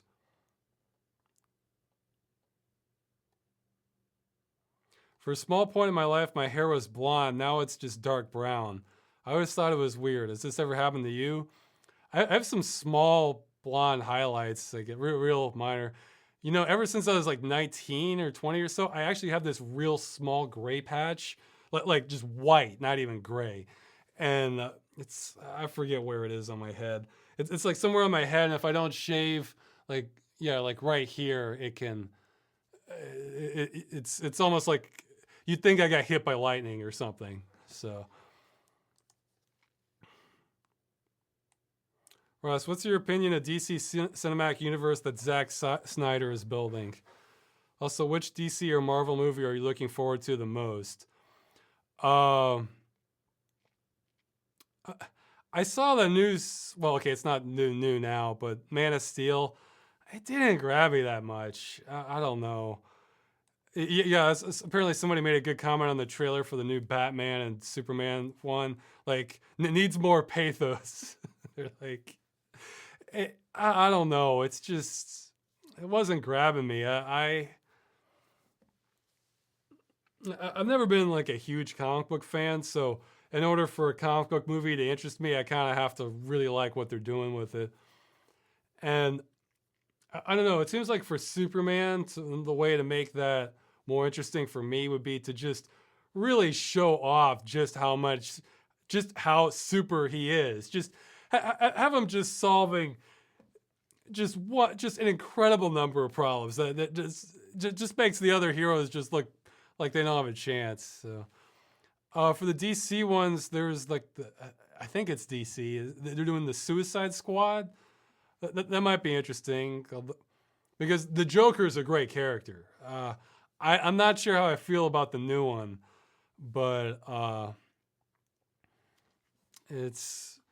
that could be fun. For Marvel, the sort of the storylines have been pretty good with the Marvel ones. I mean, there's a reason they're making money hand over fist. They tend to be well written and well directed. Probably my favorite of the ones I've seen so far. Again, I don't watch movies in the theater that much normally, but it was close to my girlfriend's birthday, and we were both interested in it. Deadpool was a lot of fun. It's just very good writing. Very good writing. And you know what? When I saw Deadpool, there are parts of it, sometimes I get so deep into Freeman's mind, like I just kind of forget what I'm doing. Just like, okay, I hope people like this. I don't know. I feel like watching Deadpool was able to get me away from that, to appreciate that as like an outsider. Because look, there was literally one joke in Deadpool I was already planning to use for Half-Life 2. I'm still going to use it because the context is different. But that shows you how, like, there's some overlap between Deadpool humor and some of what I do with Freeman's mind. I'll say that. Not like a huge amount, but. Okay, did you like Pacific Rim? Yeah, I thought it was fun. It's not a movie you should take too seriously, but it was just enjoyable. What do you think about Blizzard mentioning something about remaking their classic games? Uh, Blizzard, they have not impressed me with their writing in quite a while now. Okay, yeah, isn't it for the movie? Aren't they like retconning Warcraft, like the original Warcraft Orcs and Humans, and they're making it more. They're making the orcs more of like a soap opera thing, just from what I saw of the trailer. I don't know. I at this point in time, I think Blizzard can make fun games, and just I have no faith at all in their writing anymore. So.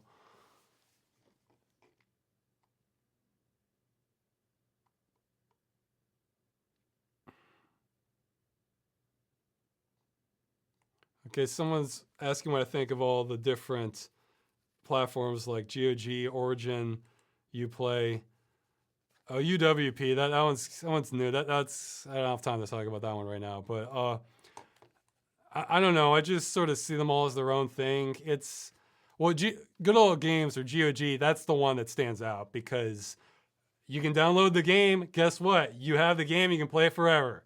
You know, it's. And the others don't have that kind of standard, and I think it's getting scary.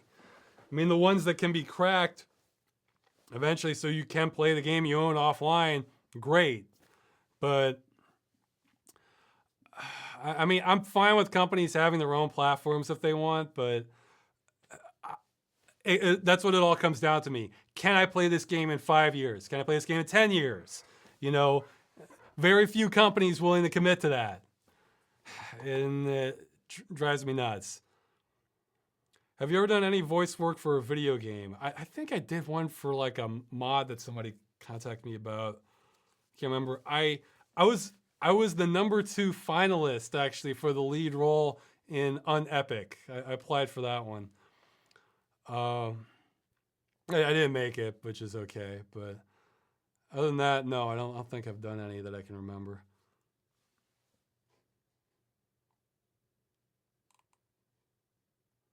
What's your opinion on Konami and microtransactions? I haven't been following that much on Konami. I think what Jim Sterling probably has that covered, from what I've heard.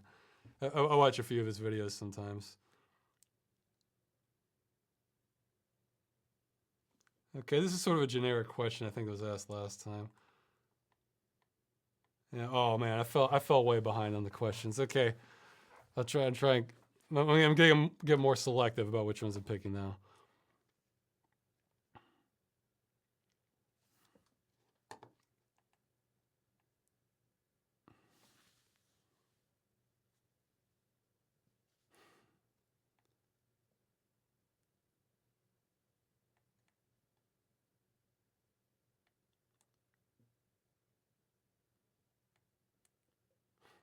Yeah, and now we have silence of me just staring at this. Sorry, because this will be a little bit better next time.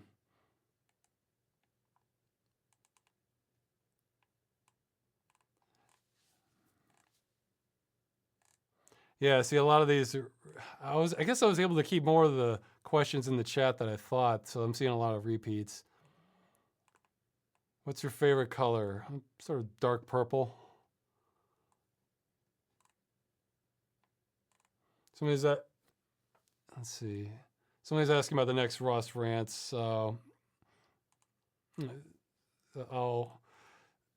more of them coming. Don't worry. And I think it's going to address some of the stuff people want to hear about. Probably not the next one. The next one's like a different topic I've been wanting to cover, but.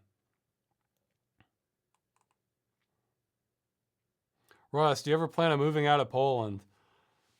I don't have obvious plans for it. It seems like the USA is getting kind of crazier in my absence, you know.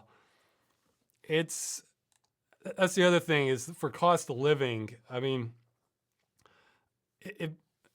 basically it costs the same to live by myself in USA, about the same as it be for like two people in Poland, maybe even more extreme than that. So there's that, and my girlfriend's Polish, so there's a lot of incentives to stay here. But I've considered the idea of like doing a tour of maybe parts of Europe and USA once I finish the movie, just sort of connect with fans and try and promote it. or something. I mean, I'm not sure if it would really work as like a screening because it would be already on the, it would already be online and it's going to be a free video. So I don't know, but maybe I can figure something out. Ross, if you had the D&D alignment system, what alignment would you consider yourself? Geez, I don't know. Maybe like, I don't know, somewhere between neutral and good. I guess I never played that much. I usually only did a little bit as a social thing, but when I actually played, it was almost always chaotic neutral in the game, so I could have more interesting characters. But yeah, personally, I guess somewhere between good and neutral, and yeah, like isn't that like neutral good or something? I don't know, because I don't really respect laws that I think are bad, but at the same time, I have enough respect not to get in jail. So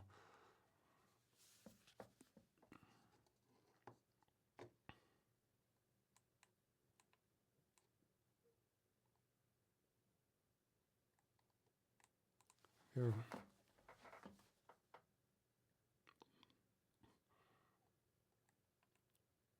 Ross, if you, I don't know how to answer that one. If you got to be a video game character, who would it be?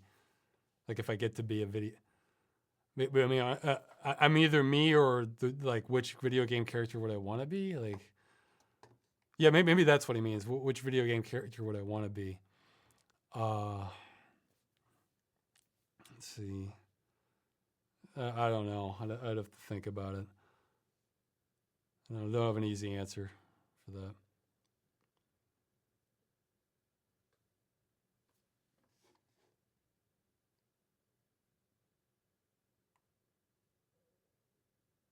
You ever hang around a gymnasium? No, I don't hang around. I mean, there've been times when I was like had like a free membership that I did it once, but I don't just like hang out there. I mean, I guess if you're trying to get a date and if you're looking for a specific certain kind of woman, I guess it would make sense. But I don't know. Not really. Have you ever been on the deep web? No, that's sort of beyond the level of that I do things at.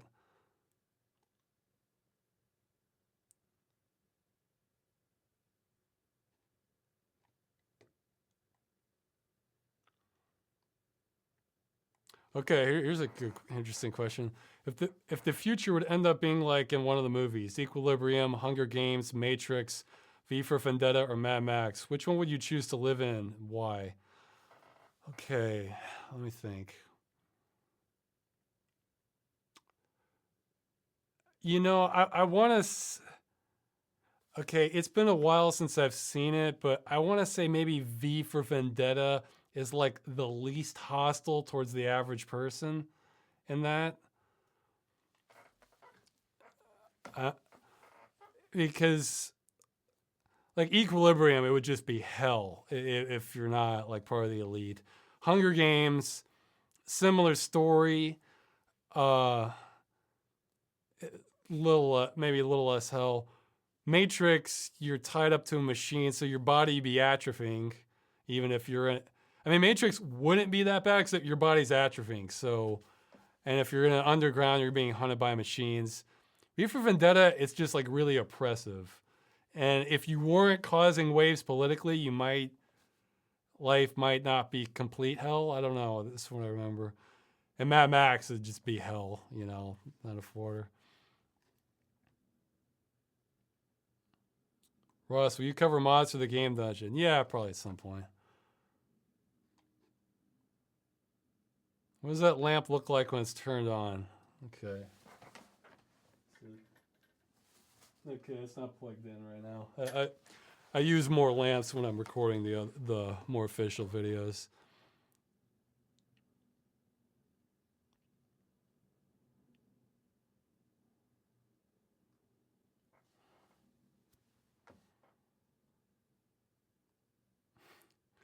Someone's trying really hard reach to find a fan fiction connection between Freeman's Mind and Half-Life 2. I think he's trying too hard.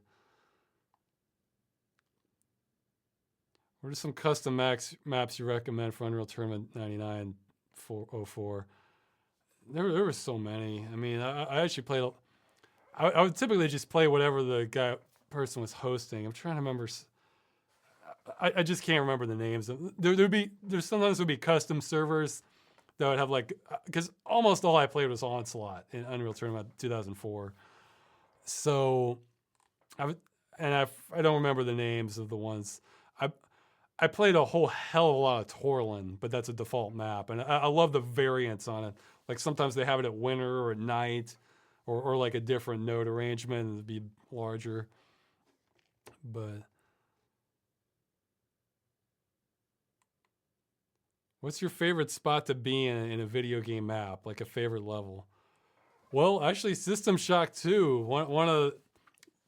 Once you go inside the crash shuttle, that level after that was one of the most awesome ones I thought I had seen when I first played that. But a favorite level, I mean, geez, there's so many nice looking ones now. That's one of the reasons I want virtual reality, is because I'll be able to just kind of experience all these different amazing maps, even if I'm not that interested in the game. So there's just so many now. I mean, yeah, I played. I mean, I'm not even that interested in the game, but just, what was that one? The Ark Legacy or something, the one with the dinosaurs. That looked really nice. Of course, the forest, I know I'm going to like. I played some of Dirty Bomb, and just the levels now just look really nice. I mean, there's just so many really nice looking levels now.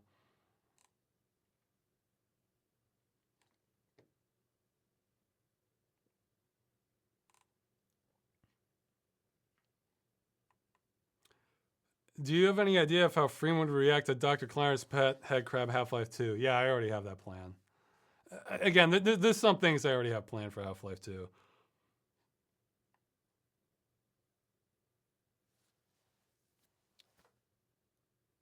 Ross, what's your opinion on the Metal Gear series? You know, the gameplay's never really grabbed me for that, since I'm not huge into stealth ones.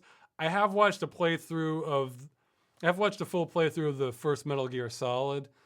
I mean, it was interesting, but it just seems like this sort of endless knot of, I mean, especially from what I know of the later ones, like an endless knot of story connections.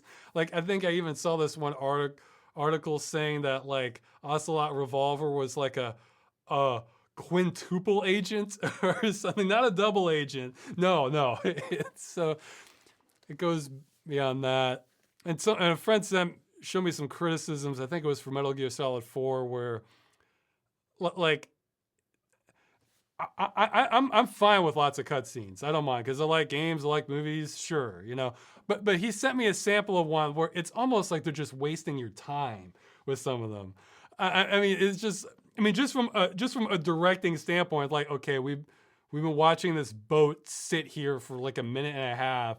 Nothing is happening really. Like, so I don't know enough about the series to really have an educated opinion on it, but I can absolutely there's a lot of content there though, so I can absolutely understand why people are big fans of it, but never been a huge stealth person. I mean no, I can be a real stealth person. That might be one of the reasons I don't like stealth games, but stealth game person.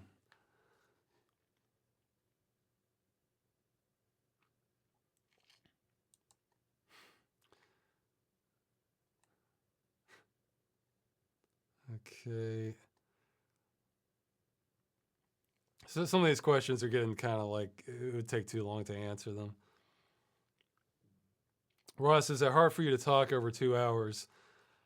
Depends what I'm talking about. I mean, some of the questions I realize if I had 20 minutes to think about this, I could have a good answer. Others I can answer on the fly, so that can be tricky, because I'll see questions. Yeah, that is a good question. I probably do have a opinion if I had time to think about it, but I'm not always the best at coming up with things on the fly. Ross, what would your dream game be like? It would probably be some variant of something I mentioned in the top 25 games. You know, I mean, I covered a lot of bases on that one in the top 25 games video.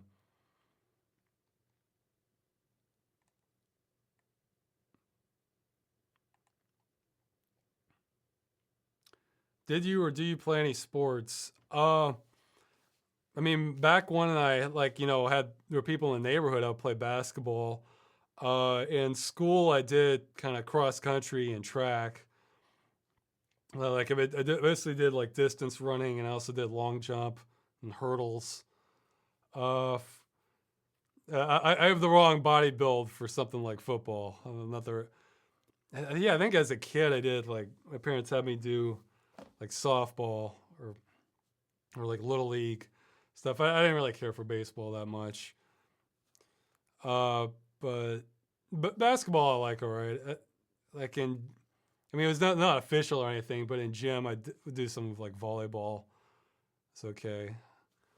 But yeah, I guess it was good. If I was just gonna pick like a standard known sport, I'd probably pick something like basketball if I was gonna play something.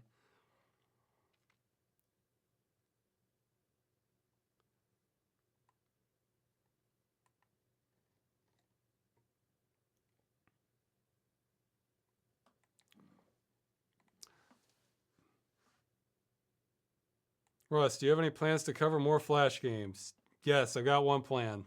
So it'll be coming within, rough, not too long. Let's see. Russ, have you played Morrowind? Yes, I have. I've played Morrowind and I've played Oblivion. Those are the only Elder Scrolls ones I've done. Yeah, it's I don't know. I think Gothic might have ruined me for Elder Scrolls somewhat, but they're so moddable that I'm sure you could get like the perfect experience out of them if you can figure out the right mods. What other YouTube channels do you collaborate with? Well, none that I know of. I've been Lazy Game Reviews. Clint of that, and I might do something eventually. We don't. Neither one of us are sure what we should do as far as like a crossover, but I don't have any established plans.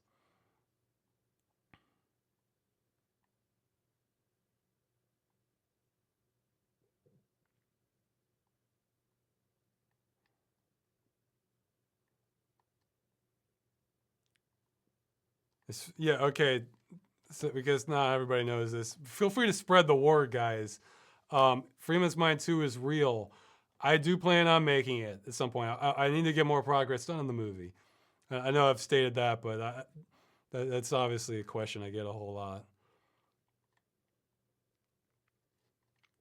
Okay, still trying to catch up. Well, so yeah, Twitch did a better job of keeping the questions together than I thought. I mean, for not having IRC to check this.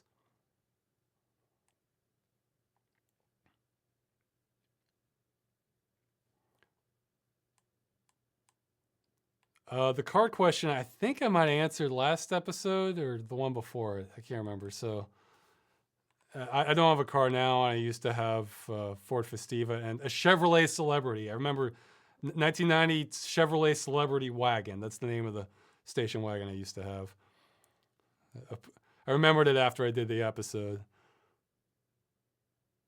Are you looking forward to Mass Effect Andromeda? It could be good. I don't know. Mass Effect is one of those where I really like the atmosphere, but it has like these feelings of like the design by committee a little bit in places. So, but I like the atmosphere of them. So.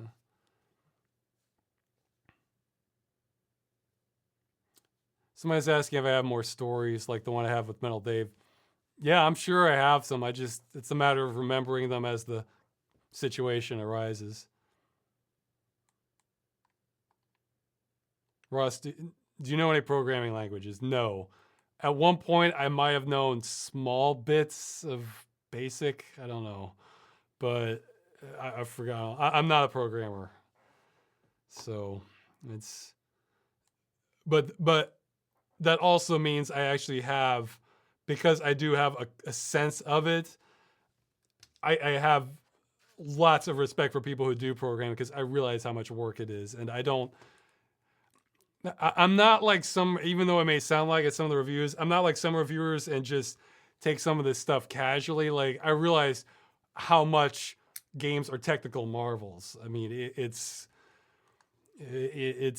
I think I'm kind of boggled how much we have in terms of games and how high the quality is with them, with programming. I mean, it can be kind of stunning.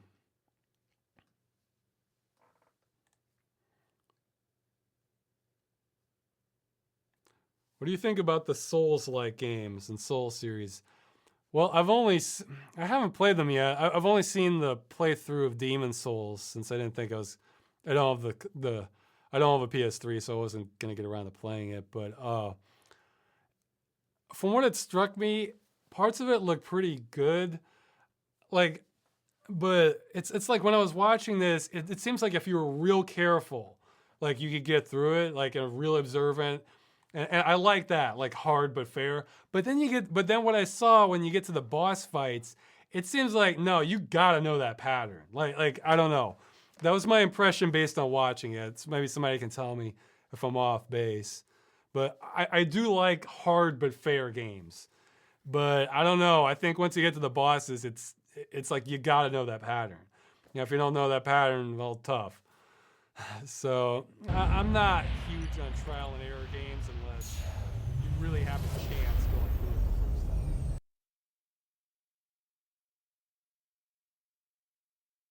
Okay, so people are hearing sound from the game. Sorry about this. Okay, I'm just gonna turn it off. Or yeah, reset it. Okay, so I'm gonna try and wrap this up in like 5-10 minutes. Okay, so let's see. Can you give us a vague clue about the Flash game? You're an expert on Flash games. Okay. She's a vague clue. It's a one-dimensional real-time strategy game. That should help narrow it down. That should help narrow it down. I mean, I'm sure there's plenty of those, but have you tried Life is Strange? I tried the demo. In fact, I even thought about doing a video on it. It seems high quality, but it's too teen drama for me, and it's like I really wanted to. Yeah, I might repeat this for a video, but it's like I didn't get to make the decisions I wanted to make. Like, no, I'm not gonna take a stupid selfie during class. Like, okay, like I'll raise some hell during class, or I'll just like have my character sit around and mope to herself. Like, you know, if we're gonna do teen angst, let's do teen angst. Like, okay, I don't have a future. I don't care about this stupid photo contest. Like, I'm gonna, like, I don't care, like, what happens. Like, I don't care if I flunk out of class. Like, I'll just throw myself off bridge after high school, whatever. And, like, the game wasn't letting me play like that. And it's like, I either want to just raise hell in class or just go all the way with teen angst if we're going to make me play as, like, a high schooler.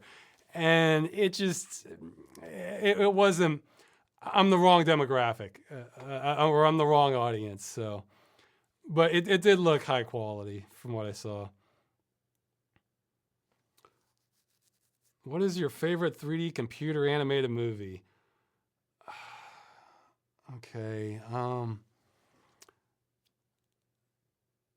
Geez, I don't know. It's like none of them.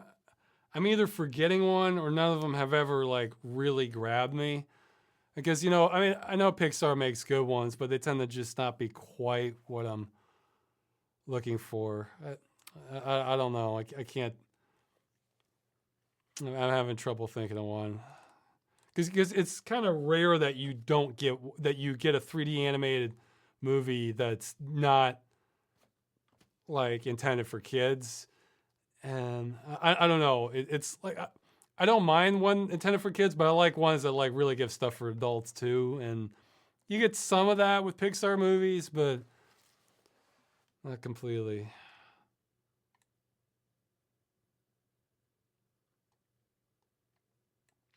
What productivity thinking should everyone have? As someone who's interested in doing random projects, can you share some tips on how to make projects more efficient? More efficient. I mean, you kind of have to look at the project itself, but I mean, if you're working with multiple people, try to confirm that the people are actually doing something. Because some people can be slow. Fine, they're slow. Other people, they're just not gonna. They're doing nothing, and you don't know it. But for individual, I'd say the best. Again, this does not answer your efficiency question, but just relentlessness. Just keep working on it. That can accomplish a lot. Would you ever put a shoe on your head? Yeah, if I had incentive to. I mean,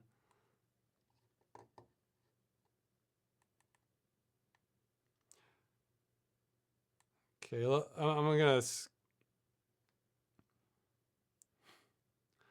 Do you think it's unhealthy for you and us, the fans, to develop into this cult-like community?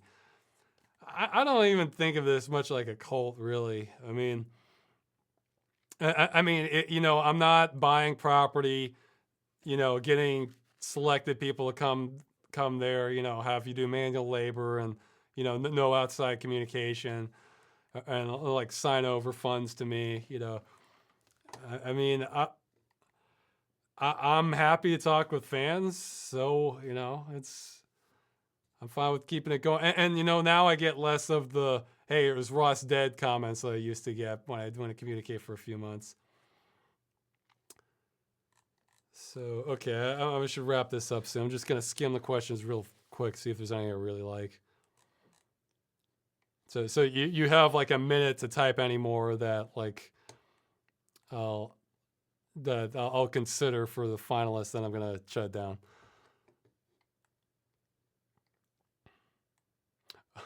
Okay, maybe I should answer this one. Ross, did Richard Dean Anderson really show up at that meetup? What's the story behind that? No, that's not Richard Dean Anderson. That's just a fan. Him and his son, and I thought he did kind of look like MacGyver, so I just put it up, and it fooled the internet. So yeah, now you know the truth a few years later. Since I thought people would figure it out because he was actually a little bit kind of younger than Richard Dean Anderson. So yeah, that was not MacGyver, guys. Sorry to shatter the illusion. But yeah, he did kind of look like him. So yeah, I was just playing a joke. I figured people would figure it out, but they didn't. So I just kind of let it go. But now you know the truth. Okay. What are some things you have on your bucket list? Make the movie. Virtual reality and organize my music, I guess.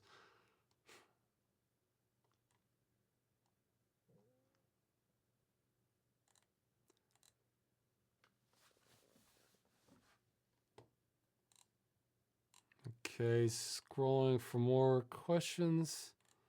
And Twitch bumped me back up a lot.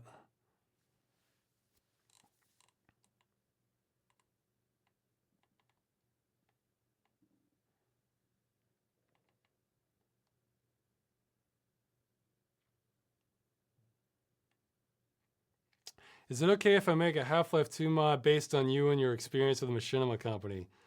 Well, maybe you should fact check things with me unless you're just going over this. Yeah, it's for the public stuff I can talk about, I guess, sure. I mean, everything I put in the Escape from Machinima is true. So, but yeah, you can make mods based off me if you want to.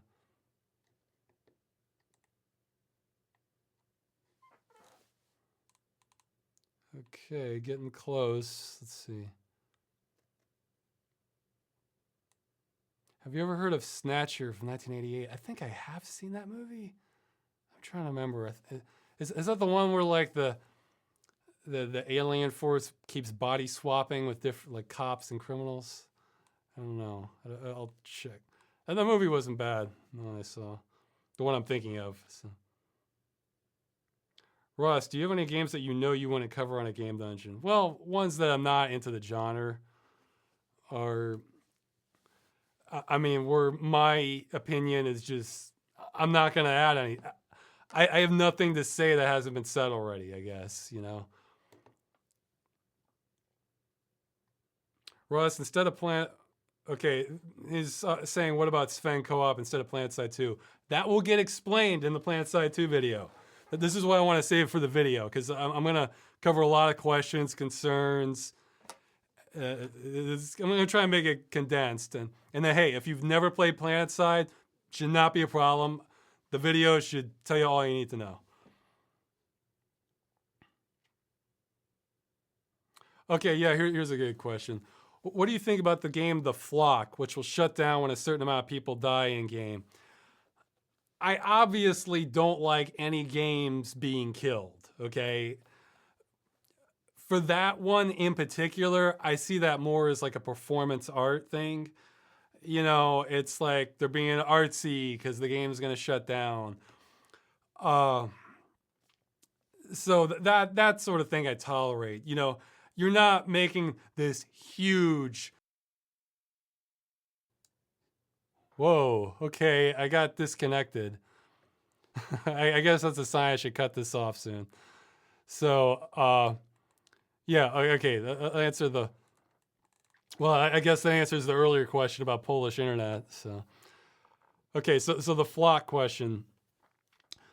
Yeah, I see it as a performance art thing. Okay, bye everyone. My internet's going to hell. Bye.